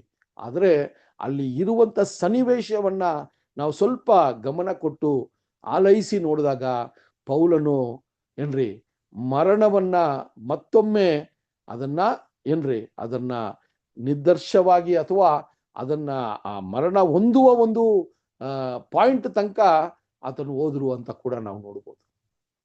ಯೋಚನೆ ಮಾಡಿ ಸಹೋದರರೇ, ಆ ವ್ಯಕ್ತಿಗಳ ಆಕ್ರೋಶ, ಆ ವ್ಯಕ್ತಿಗಳ ಕೋಪ, ಆ ವ್ಯಕ್ತಿಗಳಿಗೆ ಇದ್ದಂತ ಈತನ ಮೇಲೆ ಇದ್ದಂತ ವೈರತ್ವ, ಇದೆಲ್ಲ ತೀರ್ಸ್ಕೊಳ್ಳೋದಿಕ್ಕೆ ಅದೇ ಸಮಯ ಇತ್ತು. ಅದಕ್ಕೋಸ್ಕರನೇ ಅಲ್ಲಿ ಪೌಲನು ಸಾಯುವ ಮಟ್ಟಕ್ಕೆ ಆತನನ್ನ ಹೊಡೆದ್ರು. ಆದ್ರಿಂದಾನೇ ಆತನನ್ನ ಸರಿಯಾದ ಸಮಯಕ್ಕೆ ದೇವರು ಈ ಒಂದು ಸೇನಾಧಿಪತಿಯನ್ನ ಕರ್ಕೊಬಂದು ಪೌಲನನ್ನ ಈಗ ಮತ್ತೆ ಕಾಪಾಡುವ ಒಂದು ವಿಷಯ ಮಾಡುವಾಗ ಅಲ್ಲಿ ನಾವು ನೋಡ್ತೀವಿ ಸಹೋದರರೇ, ಅಲ್ಲಿ ಪ್ರವಾದಿಯಾದ ಅಗಬಸ್ ಹೇಳಿದ್ನಲ್ಲ, ಯಾವ ರೀತಿ ಪೌಲನ ಒಂದು ಬಟ್ಟೆಯನ್ನ ತಗೊಂಡು ಆತನ ಕೈ ಕಾಲನ್ನ ಕಟ್ಟಿ ಪ್ರವಾದನೆಯನ್ನ ಮಾಡಿದ್ರಲ್ಲ, ಅಲ್ಲಿ ಆ ಪ್ರವಾದನೆ ನೆರವೇರ್ತು ಅಂತ ಕೂಡ ನಾವು ತಿಳ್ಕೋಬೇಕು ಸಹೋದರನೇ. ಸೊ ಪೌಲನದಕ್ಕೆ ತಯಾರಿಯಾಗಿದ್ರು. ಯಾವಾಗ ಆ ಒಂದು ಪ್ರವಾದಿ ಅದನ್ನು ಹೇಳಿದಾಗ ಪೌಲನು ಅಲ್ಲಿ ಹೇಳ್ತಾರೆ, ನನ್ನ ಹೃದಯವನ್ನ ನೀವು ಒಡಿಬೇಡ್ರಿ, ನೀವು ಅಳುಬೇಡ್ರಿ, ನಾನು ಹೋಗುವಂತ ಸಮಯ ಸ್ಥಳ ದೇವರ ಚಿತ್ತದ ಪ್ರಕಾರನೇ ಅಂತ ಹೇಳಿದಾಗ ಅಲ್ಲಿರುವಂತ ಸಹೋದರಗಳು ಅದಕ್ಕೆ ಸ್ಪಂದಿಸಿ ಅವರ ಪ್ರಕಾರನೇ ಅಲ್ಲಿ ಯೆರೂಸಲೇಮ್ಗೆ ಹೋಗೋದಕ್ಕೆ ಅವ್ರಿಗೆ ಸಹಾಯ ಮಾಡಿದ್ರು ಅಂತ ಕೂಡ ನಾವು ನೋಡ್ತೀವಿ ಸಹೋದರರೇ. ಸೊ ಹಂಗಿರುವಾಗ ಈಗ ಜನರು ಹಂಗೆ ಬಿಟ್ಟಿಲ್ಲ. ಈ ಸನ್ನಿವೇಶವನ್ನ ಯೇಸು ಸ್ವಾಮಿಯ ಸನ್ನಿವೇಶಕ್ಕೆ ನಾವು ಏನ್ ಮಾಡ್ಬೇಕು, ಕಂಪೇರ್ ಮಾಡಿ ನೋಡ್ಬೇಕು. ಯಾವ ರೀತಿ ಸ್ವಾಮಿಯನ್ನ ಪಿಲಾತನ ಮುಂದೆ ತಂದಾಗ ಅಲ್ಲಿ ಬರ್ನಬಾ ವಿಷಯವ ಏನ್ರಿ ಅಲ್ಲಿ ನಾವು ನೋಡಿದ್ವಿ ಅಲ್ವಾ. ಬರಬಾಸ್ ಮತ್ತೆ ಸ್ವಾಮಿಗೆ ಹೋಲಿಕೆ ಮಾಡಿ ಅಲ್ಲಿ ಕೇಳುವಾಗ ಬರಬಾಸನ್ನ ಬಿಡುಗಡೆ ಮಾಡ್ರಿ ಅಂತ ಹೇಳ್ತಾರೆ ಅಲ್ವಾ. ಸೊ ಅಲ್ಲಿ ನಡೆದಂತ ಗೊಂದಲಗಳು, ಆ ಗೊಂದಲಗಳಿಗೆ ಕಾರಣರು ಯಾರು ಅಂದ್ರೆ ಅಲ್ಲಿರುವಂತ ಮಹಾಯಾಜಕರು, ಪರಿಸಾಯರು, ಅಲ್ಲಿರುವಂತ ನಾಯಕರುಗಳೇ, ಆ ಯಹೂದ್ಯ ನಾಯಕರುಗಳೇ ಸ್ವಾಮಿಯ ಮರಣಕ್ಕೆ ಕಾರಣವಾದ್ರು ಅಂತ ನೋಡ್ತೀವಿ. ಅದೇ ಸನ್ನಿವೇಶ ಇಲ್ಲಿ ಪೌಲನ ಜೀವನದಲ್ಲಿ ನಾವು ನೋಡ್ತೀವಿ. ಸೊ ಸ್ವಾಮಿಯ ರೀತಿಯಲ್ಲೇ ಇಲ್ಲಿ ಕಾರ್ಯ ನಡೀತದೆ. ಯಾವ ರೀತಿ ಸ್ವಾಮಿಯ ಜೊತೆ ಅಪೋಸ್ಟಲರ್ ಇದ್ದಾಗಲೂ ಕೂಡ ಸ್ವಾಮಿಯನ್ನ ಮಾತ್ರ ನೀವು ಬಂಧಿಸ್ರಿ ಅಂತ ಸ್ವಾಮಿ ಕೇಳ್ಕೊತಾರೆ. ಅದೇ ತರ ಇಲ್ಲಿ ಪೌಲನ ಸಂಗಡ ಏನ್ರಿ ಅಪೋಸ್ಟಲರ್ಗಳಿದ್ರು ಅಲ್ವಾ. ಸೊ ಅಲ್ಲಿ ಪೌಲ ಜೊತೆ ಪ್ರಯಾಣ ಮಾಡಿದಂತ ಸಹೋದರಗಳು ಏನ್ರಿ ಗ್ರೀಕ್ ಅವರು ಎಲ್ಲ ಇದ್ರು. ಆದ್ರೆ ಪೌಲನ್ನ ಮಾತ್ರನೇ ಬಂಧಿಸೋದಕ್ಕೆ ಪೌಲು ಹೇಳಿರ್ಬೇಕು. ಅದಕ್ಕೋಸ್ಕರನೇ ಪೌಲನ್ ಮಾತ್ರ ಅಲ್ಲಿ ಬಂಧನೆಗೆ ಒಳಗಾದ್ರು ಅಂತ ನೋಡ್ತೀವಿ ಸಹೋದರರೇ. ಸೊ ಅಲ್ಲಿ ಆದಂತ ವಿಷಯ ಏನು ಅಂತ ನೋಡ್ಬೇಕಾದ್ರೆ 36 ಮತ್ತೆ 37 ವಚನಗಳನ್ನ ಓದೋಣ. 21ನೇ ಅಧ್ಯಾಯ 36 ಮತ್ತೆ 37 ವಚನಗಳು. ಯಾಕಂದರೆ ಗುಂಪಾಗಿ ಕೂಡಿದ ಜನರು ಹಿಂದಿನಿಂದ ಬಂದು ಅವನನ್ನು ಕೊಲ್ಲಿರಿ ಎಂದು ಕೂಗುತ್ತಿದ್ದರು. ಪೌಲನನ್ನು ಕೋಟೆಯೊಳಗೆ ಸೇರಿಸುವುದರೊಳಗಾಗಿ ಅವನು ಆ ಸಹಸ್ರಾಧಿಪತಿಯನ್ನು, ನಿನಗೆ ಒಂದು ಮಾತು ಕೇಳುವುದಕ್ಕೆ ನನಗೆ ಅಪ್ಪಣೆ ಆದೀತೆ ಎಂದು ಕೇಳಲು, ಅವನು ಗ್ರೀಕ್ ಭಾಷೆ ನಿನಗೆ ಬರುತ್ತದೋ? ಓಕೆ ರೀ, ನೋಡ್ರಿ ಈಗ ಪೌಲ್ ನೋಡ್ರಿ ಎಷ್ಟು ತಾಳ್ಮೆಯಿಂದ ಒಡತಗಳನ್ನ ತಗೊಂಡು ಅಲ್ಲಿ ಬಂದಂತ ಶತಾಧಿಪತಿಗೆ ಕೂಡ ಅವನು ಇಮಿಡಿಯೇಟ್ ಆಗಿ ರಿಯಾಕ್ಟ್ ಮಾಡದೆ ಅಲ್ಲಿ ಆ ಒಂದು ಮನುಷ್ಯ ಆತನ ಜೀವನವನ್ನ ಕಾಪಾಡೋದಕ್ಕೆ ಅವ್ರನ್ನ ಆ ಒಂದು ಹತ್ರ ಇರುವ ಕೋಟೆ ಒಳಗೆ ಆತನನ್ನ ಕರ್ಕೊಂಡೋಗಿ ಅವ್ರನ್ನ ಬಂದೋಬಸ್ತ್ ಮಾಡುವಾಗ ಆ ಕೋಟೆಯ ಒಂದು ಏನ್ರಿ ಮೆಟ್ಟಿಲನ್ನ ಹತ್ತುವಾಗ ಅಲ್ಲಿ ಏನಾಗ್ತಾ ಇತ್ತು ಅಂದ್ರೆ ಜನರು ಆತನನ್ನ ಕೊಲ್ಲಿರಿ ಅಂತ ಸ್ವಾಮಿಗೆ ಯಾವ ರೀತಿಯ ಒಂದು ಘೋಷಣೆಗಳನ್ನ ಹೇಳಿದ್ರು ಅದೇ ರೀತಿಯ ಘೋಷಣೆಗಳನ್ನ ಪೌಲ್ಗೆ ಕೂಡ ಹೇಳಿದ್ರು ಅಂತ ನಾವು ನೋಡ್ತೀವಿ.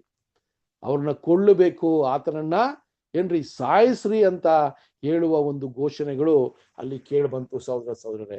ಆವಾಗ ಪೌಲನನ್ನ ಆ ಒಂದು ಸೈನಾಧಿಪತಿ ಏನ್ ಮಾಡಿದ್ರು ಅಂದ್ರೆ ಅವ್ರನ್ನ ಆ ಕೋಟೆ ಒಳಗೆ ಕರ್ಕೊಂಡೋಗಿ ಆ ಮೆಟ್ಟಿಲು ಹತ್ತುವಾಗ ಪೌಲನು ಒಂದು ಚಿಕ್ಕ ಒಂದು ಏನ್ರಿ ಒಂದು ಅನುಮತಿಯನ್ನ ಕೇಳ್ತಾರೆ. ಏನಂತ ಕೇಳ್ತಾರೆ ಅಂದ್ರೆ, ನಾನು ಹೇಳೋದಕ್ಕೆ ನೀನು ಒಂದು ಅವಕಾಶ ಮಾಡ್ತೀಯಾ ಅಂತ ಗ್ರೀಕ್ ಭಾಷೆಯಲ್ಲಿ ಅವರು ಪೌಲ್ ಮಾತಾಡ್ತಾರೆ. ಈಗ ಒಬ್ಬ ಯಹೂದ್ಯನಾಗಿ ಅಲ್ವಾ, ಒಬ್ಬ ಯಹೂದ್ಯನಾಗಿ ಇಬ್ರು ಭಾಷೆಯಲ್ಲಿ ಮಾತಾಡಿಲ್ಲ. ಆ ಕಾಲ ಸಮಯದಲ್ಲಿ ಗ್ರೀಕ್ ಭಾಷೆ ತುಂಬಾ ಪ್ರಬಲ, ತುಂಬಾ ಏನ್ರಿ ಇಂಟರ್ನ್ಯಾಷನಲ್ ಲ್ಯಾಂಗ್ವೇಜ್. ಈಗ ಯಾವ ರೀತಿ ಇಂಗ್ಲಿಷ್ ಇದೆಯೋ ಆ ರೀತಿ ಗ್ರೀಕ್ ಅಂದ್ರೆ ಅದು ಒಂದು ಇಂಟರ್ನ್ಯಾಷನಲ್ ಲ್ಯಾಂಗ್ವೇಜ್ ಆಗಿತ್ತು. ಅದನ್ನ ತಿಳ್ಕೊಂಡಿದೀವಿ ಅಂದ್ರೆ ನಾವು ಎಲ್ಲಾದ್ರೂ ನಾವು ಏನ್ ಮಾಡ್ಬೋದ್ರಿ, ನಾವು ಬದುಕ್ಬೋದು. ಆ ರೀತಿ ಇತ್ತು. ಇವಾಗ ಹೆಂಗೆ ಇಂಗ್ಲಿಷ್ ಹೆಂಗಿದೆಯೋ ಆ ರೀತಿ ಗ್ರೀಕು ತುಂಬಾ ಫೇಮಸ್ ಆಗಿತ್ತು, ತುಂಬಾ ಇಂಟರ್ನ್ಯಾಷನಲ್ ಲ್ಯಾಂಗ್ವೇಜ್ ಆಗಿತ್ತು. ಅದನ್ನ ತಿಳಿದಿದೆ ಅಂದ್ರೆ ಒಬ್ಬ ವ್ಯಕ್ತಿ ತುಂಬಾ ಬುದ್ಧಿವಂತ ಅಂತ ಆ ಕಾಲದ ಸಮಯದಲ್ಲಿ ಜನ ಅದಕ್ಕೆ ಪ್ರಾಮುಖ್ಯತೆ ಕೊಡ್ತಾ ಇದ್ರು. ಅದಕ್ಕೇನೆ ಇಲ್ಲಿ ಪೌಲು ಆ ಗ್ರೀಕ್ ಭಾಷೆಯಲ್ಲಿ ಅಲ್ಲಿ ಆ ಒಂದು ಶತಾಧಿಪತಿಗೆ ಒಂದು ಒಂದು ಮಾತನ್ನ ಮಾತಾಡಿದಾಗ ಅಲ್ಲಿ ಇಮ್ಮಿಡಿಯೇಟ್ ಆಗಿ ಆ ಮನುಷ್ಯ ಏನ್ ಮಾಡ್ತಾನೆ, ನಿನಗೆ ಗ್ರೀಕ್ ಗೊತ್ತಾ ಅಂತ ಕೇಳ್ತಾನೆ. ಯಾಕೆ ಅಂದ್ರೆ ಆ ಗ್ರೀಕ್ ಭಾಷೆ ಗೊತ್ತಿರೋನು ಸಾಮಾನ್ಯ ವ್ಯಕ್ತಿ ಅಲ್ಲ, ಒಂದು ಸಾಧಾರಣ ವ್ಯಕ್ತಿಯಾಗಿರೋಕ್ ಸಾಧ್ಯ ಇಲ್ಲ. ಅಂತ ಆತನಿಗೆ ಗೊತ್ತಿತ್ತು. ಸಹೋದರರೇ, ಆ ರೋಮಾಪುರಿಯ ರಾಜ್ಯಭಾರ ಮಾಡುವಾಗ 2 ಭಾಷೆಗಳು ತುಂಬಾನೇ ಪ್ರಬಲವಾಗಿತ್ತು. ಒಂದು ಗ್ರೀಕ್ ಇಂಟರ್ನ್ಯಾಷನಲ್ ಲ್ಯಾಂಗ್ವೇಜು, ಇನ್ನೊಂದು ಲ್ಯಾಟಿನ್. ಈ ಲತ್ತೀನ್ ಭಾಷೆ ಕೂಡ ಆ ಕಾಲ ಸಮಯಕ್ಕೆ ಅದು ರೋಮಾಪುರಿಯ ರಾಜ್ಯಭಾರ ಮಾಡುವಾಗ ಈ ಲತ್ತೀನ್ ಭಾಷೆ ಕೂಡ ತುಂಬಾ ಮುಖ್ಯವಾಗಿತ್ತು. ಈ ಲತ್ತೀನ್ ಭಾಷೆ ಯಾವ ರೀತಿ ಯೂಸ್ ಮಾಡ್ತಾ ಇದ್ರು ಅಂದ್ರೆ, ಅಲ್ಲಿರುವಂತ ಸಿವಿಲ್ ಲಾ ಏನಿದೆಯೋ ಆ ಒಂದು ದೇಶದ ಒಂದು ಕಾನೂನು ವ್ಯವಸ್ಥೆ ಇದೆಯಲ್ಲ, ಇದೆಲ್ಲ ಕೂಡ ಸಿವಿಲ್ ಲಾ, ಇದೆಲ್ಲ ಕೂಡ ಲತ್ತೀನಲ್ಲಿತ್ತು ಸಹೋದರರೇ. ಆದರೆ ಯಾವ ರೀತಿ ಇಂಗ್ಲಿಷ್ ಈಗಿದೆಯೋ, ಈಗ ಒಂದು ದೇಶದ ಭಾಷೆ ಒಂದಿರ್ತದೆ, ಅಥವಾ ಒಂದು ಸ್ಟೇಟ್ ಭಾಷೆ ಒಂದಿರ್ತದೆ. ಈಗ ಇಲ್ಲಿ ಕನ್ನಡ ಅನ್ಕೊಳ್ಳಿ, ಆ ತರ ಲತೀನ್ ಇತ್ತು. ಇಂಟರ್ನ್ಯಾಷನಲಿ ಗ್ರೀಕ್ ಇತ್ತು. ಈಗ ಹೆಂಗೆ ಇಂಗ್ಲಿಷ್ ಇದೆಯೋ, ಈ 2 ಮಾತ್ರ ತುಂಬಾ ಪ್ರಬಲವಾಗಿ ಇದ್ದಂತ ಭಾಷೆಗಳು ಸಹೋದರರೇ. ಸೊ ಹಂಗಿರುವಾಗ ಸಹೋದರರೇ, ಈಗ ಇಲ್ಲಿ ಈ ಒಂದು ಶತಾಧಿಪತಿ ತಪ್ಪಾದ ಒಂದು ಮಾಹಿತಿ ಆತನಿಗಿತ್ತು. ಏನಂದ್ರೆ, ಇದಕ್ಕಿಂತ ಮುಂಚೆ ಯಾವುದೋ ಒಂದು ಘಟನೆ ನಡೆದಿದೆ, ಆ ಘಟನೆಯಲ್ಲಿ ಸುಮಾರು ಜನ ಸತ್ತೋಗಿದ್ದಾರೆ, ಆ ಘಟನೆಗೆ ಕಾರಣನು ನೀನಾ ಅಂತ ಒಂದು ಪ್ರಶ್ನೆಯನ್ನ ಕೇಳ್ತಾನೆ. ಈಗ ಪೌಲನು ಅಪ್ಪನೆಯನ್ನ ಕೇಳ್ತಾನೆ, ನಾನು ಹೇಳೋದನ್ನ ನೀನು ಕೇಳು ಅಂತ. ಆವಾಗ ಅವನು ಕುತೂಹಲದಿಂದ ಕೇಳ್ತಾನೆ, ನಿನಗೆ ಗ್ರೀಕ್ ಭಾಷೆ ಗೊತ್ತಾ ಅಂತ. ಅದಾದ ನಂತರ ನಾವೇನ್ ನೋಡ್ತೀವಿ ಅಂದ್ರೆ ಸಹೋದರರೇ, ಆತನು ಏನಂತ ಕೇಳ್ತಾನೆ ಅಂತ ನೋಡ್ರಿ. ಆ ವಿಷಯದಲ್ಲಿ ಅಪೊಸ್ತಲರ ಕಾರ್ಯಗಳು 21ನೇ ಅಧ್ಯಾಯ 38ನೇ ವಚನ.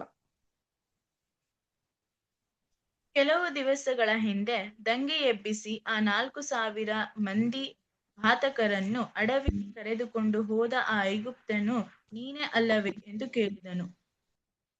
ನೋಡ್ರಿ, ಇದಕ್ಕಿಂತ ಮುಂಚೆ ಯಾವುದೋ ಒಂದು ಘಟನೆ ನಡೆದಿದೆ. ಎಲ್ಲಿ? ಅದೇ ಯೆರೂಸಲೇಮಲ್ಲಿ ನಡೆದಿರುವ ಘಟನೆ.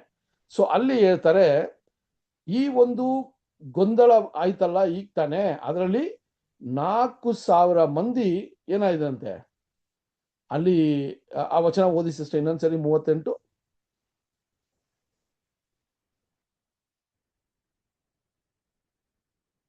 ಆ ವಚನ ಇನ್ನೊಂದ್ಸರಿ ಓದಿ ಸಿಸ್ಟರ್, 38ನೇ ವಚನ. ಕೆಲವು 38 ಕೆಲವು ದಿವಸಗಳ ಹಿಂದೆ ದಂಗೆ ಎಬ್ಬಿಸಿ ಆ 4,000 ಮಂದಿ ಪಾಠಕರನ್ನು ಅಡವಿಗೆ ಕರೆದುಕೊಂಡು ಹೋದ ಆ ಐಗುಪ್ತನು ನೀನೇ ಅಲ್ಲವೇ ಎಂದು ಕೇಳಿದ್ದನು. ಅಲ್ಲಿ ಯಾವುದೋ ಒಂದು ಘಟನೆ ನಡೆದಿದೆ.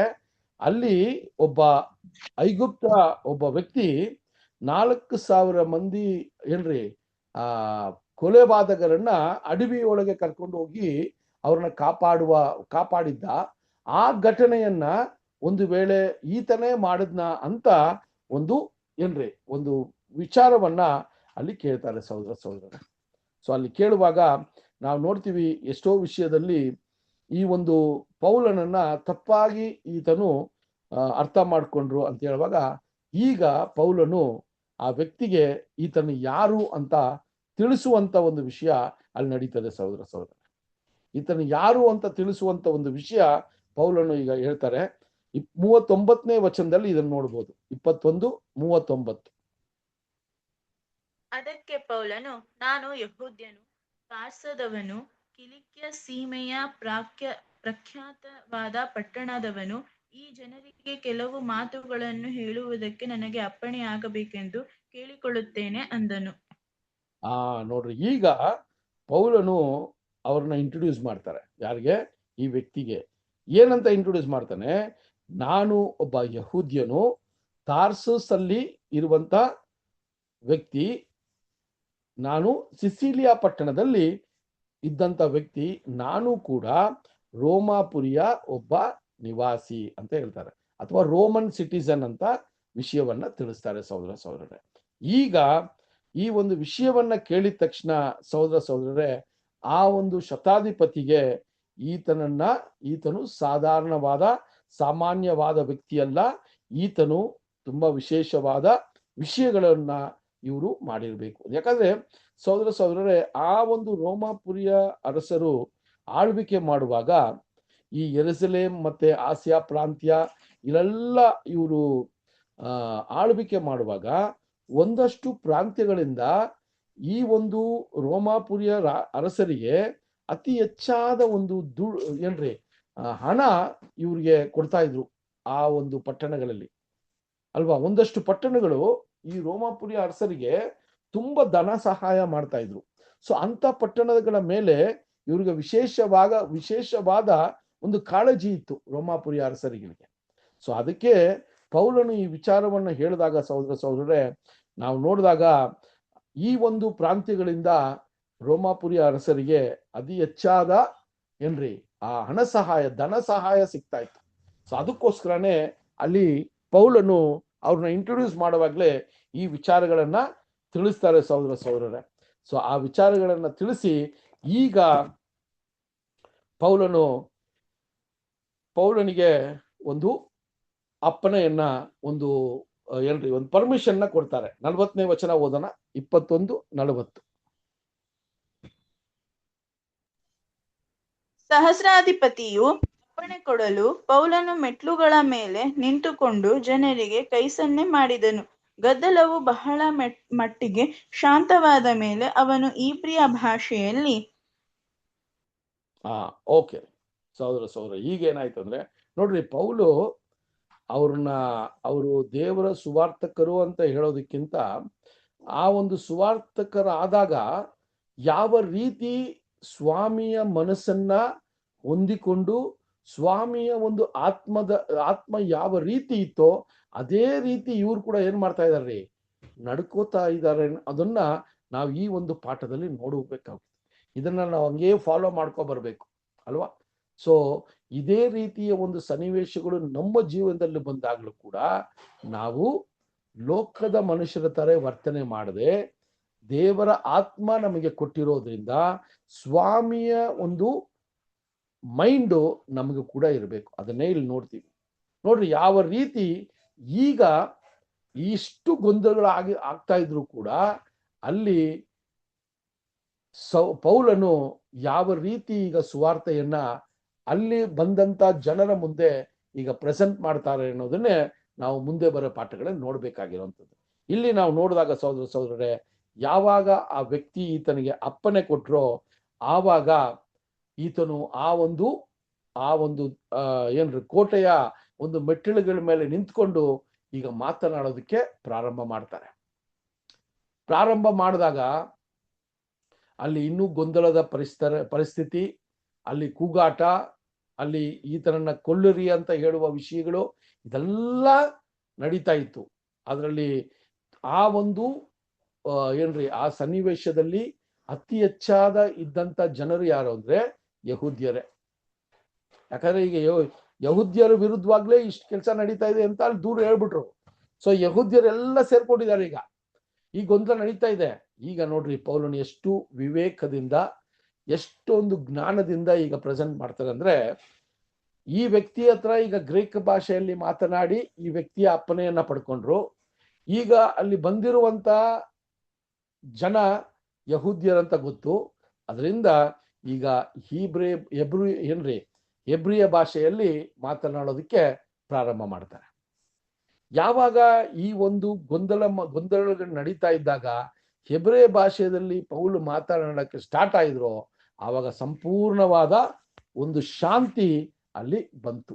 ತುಂಬಾ ಸೈಲೆಂಟ್ ಆಗಿ ಪೌಲು ಹೇಳೋದನ್ನ ಕೇಳಕ್ಕೆ ಪ್ರಾರಂಭ ಮಾಡಿದ್ರು. ಸಹೋದರರೇ ನೋಡ್ರಿ, ಎಂತ ಗೊಂದಲದ ಪರಿಸ್ಥಿತಿಯನ್ನ ಯಾವ ರೀತಿ ಇವರ ಒಂದು ಗಮನಕ್ಕೆ ತಂದ್ರು ಅನ್ನೋದನ್ನೇ ನಾವು ನೋಡುವಂಥದ್ದಾಗಿದೆ. ಇವರು ಸಾಧಾರಣವಾಗಿ ಕೂಡ ಈ ಸುವಾರ್ತೆಯನ್ನ ಇಷ್ಟು ದೊಡ್ಡ ಮಟ್ಟದಲ್ಲಿ ಸಾರೋದಕ್ಕೆ ಆಗ್ತಾ ಇರ್ಲಿಲ್ಲ. ಆದರೆ ಗೊಂದಲದ ಮಧ್ಯದಲ್ಲಿ ಅಲ್ಲಿ ಜನರ ಒಂದು ಸಮೂಹ ಎಷ್ಟು ದೊಡ್ಡದಾಗಿದ್ದಿರ್ಬೋದು ಅಂತ ಯೋಚನೆ ಮಾಡಿ. ಅಷ್ಟು ಜನಕ್ಕೂ ಈಗ ಸ್ವಾಮಿಯನ್ನ ತಿಳಿಸ್ತಾ ಇದ್ದಾರೆ. ಪೌಲನು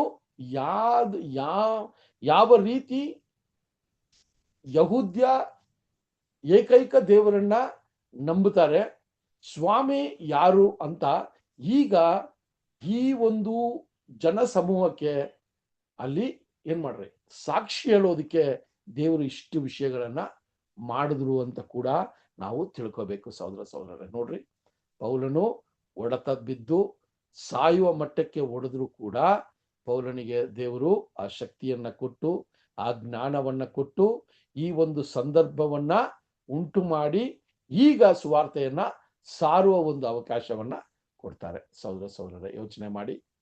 ಈ ವಿಚಾರಗಳೆಲ್ಲ ನಿಧಾನಕ್ಕೆ ನೋಡಿದಾಗ ದೇವರ ಒಂದು ಒಂದು ಅನುಮತಿ ಇದರ ಮೇಲೆಲ್ಲ ಇತ್ತು ಅಂತಾನೆ ನಮಗೆ ಸ್ಪಷ್ಟ ಆಗ್ತಾ ಇದೆ. ಒಂದು ವೇಳೆ ಪೌಲನು ಆ ಪೆಟ್ಟನ್ನ ತಿಂದು, ಹೊಡೆತ ತಿಂದು ಅವರು ಮನಸ್ಸಿನಲ್ಲಿ ತುಂಬಾ ಕುಗ್ಗೋಗಿ ಅವರು ಓಡೋಗಿಲ್ಲ ಸಹೋದರರೇ ಅಲ್ವಾ. ಅವರಲ್ಲಿ ಇದ್ದಂತ ಧೈರ್ಯ, ಅವರಲ್ಲಿ ಇದ್ದಂತ ಪವಿತ್ರಾತ್ಮನ ಒಂದು ನಡುವಿಕೆ ಯಾವ ರೀತಿ ಅವರನ್ನ ತಯಾರಿಸಿತು ಅಂತ ನಮಗೆ ತುಂಬಾ ಒಂದು ಕುತೂಹಲ ಆಗುವಂತ ವಿಷಯ ಸಹೋದರರೇ. ಅದರಿಂದ ಈ ವಿಷಯಗಳು ನಡೆದಾಗ ಈಗ ಪೌಲನು ಆತನ ಸಾಕ್ಷಿಯನ್ನ ಪ್ರಾರಂಭ ಮಾಡ್ತಾನೆ. ಓಕೆನಾ? ಸೊ ಇದು ದೇವರ ಚಿತ್ತ ಇದ್ರೆ ಬರುವಂತ ವಾರ ಅವರ ಸಾಕ್ಷಿಯನ್ನ ನೋಡ್ಕೊಬರೋಣ. ಓಕೆನಾ? ಸೊ ಇದು ತುಂಬಾ ಮುಖ್ಯವಾದ ವಿಷಯ. ಸೊ ಪೌಲನು ಸಾಕ್ಷಿ ಹೇಳುವಾಗ ನಮಗೆ ನಮ್ಮ ಪಾಠದಲ್ಲಿ ಇದೇ ರೀತಿಯಾದ ಸಾಕ್ಷಿಯನ್ನ ಇನ್ನೊಬ್ಬ ವ್ಯಕ್ತಿ ಹೇಳಿದ್ರು ಅಂತ ಕೂಡ ನಮಗೆ ಗೊತ್ತಿದೆ. ಸೊ ಅದು ಯಾರು ಅಂತ ನೋಡ್ಬೇಕಾದ್ರೆ ಯಾರು ಈ ಒಂದು ಸಾಕ್ಷಿಯನ್ನ, ಇದೇ ರೀತಿ ಸಾಕ್ಷಿ ಪೌಲ್ ಈಗ ಹೇಳಿದ್ರಲ್ಲ, ಇದೇ ಸಾಕ್ಷಿಯನ್ನ ಹೇಳಿದಂತ ವ್ಯಕ್ತಿ ಅದೇ ಸಾಕ್ಷಿಯನ್ನ ಈಗ ಪೌಲನು ಈಗ ಏನ್ ಮಾಡ್ತಾ ಇದ್ದಾರೆ, ಇಲ್ಲಿ ಹೇಳಕ್ಕೆ ಈಗ ಪ್ರಾರ್ಥನೆ ಮಾಡ್ತಾರೆ. ಸೊ ಅದರಿಂದ 21ನೇ ಅಧ್ಯಾಯ ನಾವು ಇವತ್ತು ನೋಡಿದಂತ ವಿಚಾರಗಳು 21ನೇ ಅಧ್ಯಾಯ 27ನೇ ವಚನದಿಂದ 40 ವಚನ ತನಕ ಈ ದಿನದ ಪಾಠದಲ್ಲಿ ನಾವು ನೋಡಿದ್ವಿ. ಇದರಲ್ಲಿ ಅನೇಕ ಬುದ್ಧಿಪಟ್ಟು ಸ್ಟೇಫನ್ ಅಲ್ವಾ. ಸೊ ಅದು ನಮಗೆ ಮನಸ್ಸಿಗೆ ಬಂದಿದೆ. ಈಗ ಯಾವ ರೀತಿ ಸ್ಟೇಫಾನನು ಸಾಕ್ಷಿಯನ್ನ ಕೊಟ್ಟರೋ ಯಹೂದ್ಯರ ಮಧ್ಯದಲ್ಲಿ, ಅದೇ ಒಂದು ಸಂದರ್ಭ, ಅದೇ ಒಂದು ಸನ್ನಿವೇಶ ಈಗ ಪೌಲನಿಗೆ ಬಂದಿದೆ. ಅವ್ರು ಯಾವ ರೀತಿ ಸಾಕ್ಷಿಯನ್ನ ಕೊಡ್ತಾರೆ ಅನ್ನೋದನ್ನ ನಾವೇನ್ ಮಾಡೋಣ್ರಿ, ಬರುವಂತ ವಾರ ಅದನ್ನ ನಿಧಾನಕ್ಕೆ ನೋಡೋಣ.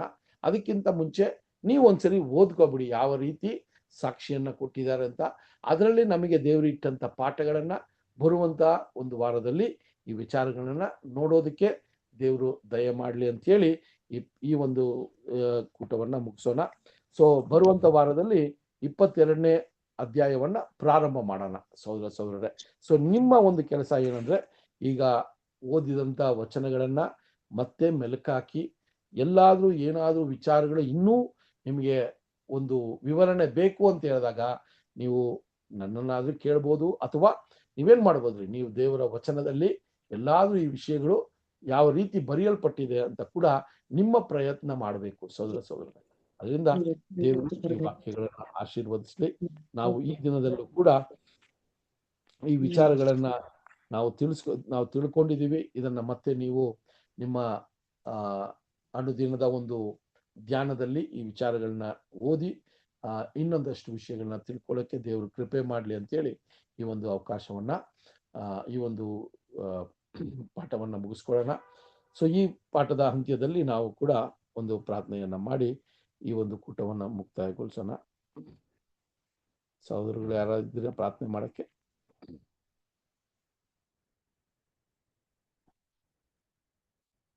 ಓಕೆ, ಪ್ರಾರ್ಥನೆ ಮಾಡೋಣ. ನಮ್ಮನ್ನ ಅತಿ ಹೆಚ್ಚಾಗಿ ಪ್ರೀತಿಸುವ ನಮ್ಮ ತಂದೆಯಾದ ದೇವರೇ, ಈ ದಿನದಲ್ಲೂ ಕೂಡ ನೀವು ನಮಗೆ ಅನೇಕ ವಿಚಾರಗಳನ್ನ ನಮ್ಮ ಮನಸ್ಸಿಗೆ ತಂದುಕೊಟ್ರಿ. ಆದಿ ಸಭೆಯಲ್ಲಿ ಯಾವ ರೀತಿ ಪೌಲನು ಸುವಾರ್ತೆಯನ್ನ ಸಾರೋದಕ್ಕೆ ತನ್ನ ಜೀವವನ್ನೇ ಅಲ್ಲಿ ತ್ಯಾಗ ಮಾಡಿ ನಿಮ್ಮ ಸಂಕಲ್ಪದ ಪ್ರಕಾರ ನಡ್ಕೊಳ್ಳುವ ಒಂದು ವಿಚಾರಗಳನ್ನ ನಾವು ನೋಡಿದ್ವಿ ತಂದೆಯಾದ ದೇವರೇ. ನಾವು ಕೂಡ ಈ ದಿನದಲ್ಲಿ ಈ ಒಂದು ಸುವಾರ್ತೆಯ ಕಾಲದ ಅಂತ್ಯದಲ್ಲಿ ನಿಮ್ಮ ವಾಕ್ಯಗಳನ್ನ, ನಿಮ್ಮ ಒಂದು ಯೋಜನೆಯನ್ನ, ನಿಮ್ಮ ಒಂದು ದೈವಿಕ ಯೋಜನೆಯನ್ನ ಕೇಳುವ ಕಿವಿ ಇರೋರಿಗೆ ತಿಳಿಸುವ ಒಂದು ಅವಕಾಶವನ್ನ ಕೊಟ್ಟಿದ್ದೀರಾ. ನಾವು ಧೈರ್ಯಗೊಂಡು ಈ ಸುವಾರ್ತೆಯನ್ನ ಸಾರೋದಕ್ಕೆ ಇನ್ನೂ ಒಂದಷ್ಟು ಗೋಧುವೆ ಕಾಳುಗಳು ಈ ಒಂದು ಯುಗದಲ್ಲೂ ಕೂಡ ಇದೆ. ಅದನ್ನ ಹುಡುಕಿ ಆ ಒಂದು ಸುವಾರ್ತೆಯನ್ನು ಹೇಳೋದಕ್ಕೆ ನಮಗೂ ಕೂಡ ಅವಕಾಶ ಮಾಡಿಕೊಟ್ಟಿದ್ದೀರಾ. ಅದಕ್ಕೆ ನಮಗೆ ಇನ್ನೊಂದಷ್ಟು ನಿಮ್ಮ ಪವಿತ್ರಾತ್ಮನ ಶಕ್ತಿಯನ್ನು ಕೊಟ್ಟು ನಾವು ಈ ಸುವಾರ್ತೆಯನ್ನ ಧೈರ್ಯದಿಂದ ಹೇಳೋದಕ್ಕೆ ನಮಗೆ ನೀವು ಕೃಪೆಯನ್ನ ದಯಪಾಲಿಸ್ಬೇಕು ಅಂತ ಈ ದಿನದಲ್ಲೂ ಕೂಡ ತಂದೆಯ ದೇವರೇ ನಾವು ಕೇಳ್ಕೊತೀವಿ.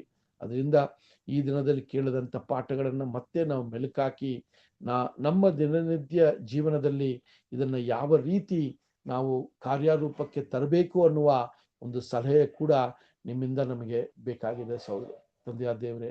ಅದರಿಂದ ಈ ದಿನದ ಪಾಠದ ಆರಂಭದಿಂದ ಕೊನೆ ತನಕ ನೀವು ನಮ್ಮ ಜೊತೆ ಇದ್ದು ನಮ್ಮನ್ನು ನಡೆಸೋದಕ್ಕೋಸ್ಕರ ನಿಮಗೆ ಕೃತಜ್ಞತೆ ಸಲ್ಲಿಸುತ್ತಾ ಈ ಒಂದು ಪ್ರಾರ್ಥನೆಯನ್ನ ನಿಮ್ಮ ಕುಮಾರನಾದ ಸ್ವಾಮಿಯ ಮೂಲಕ ನಾವು ಪ್ರಾರ್ಥಿಸ್ತೇವೆ, ನಮ್ಮ ಸ್ವರ್ಗೀಯ ತಂದೆಯೇ.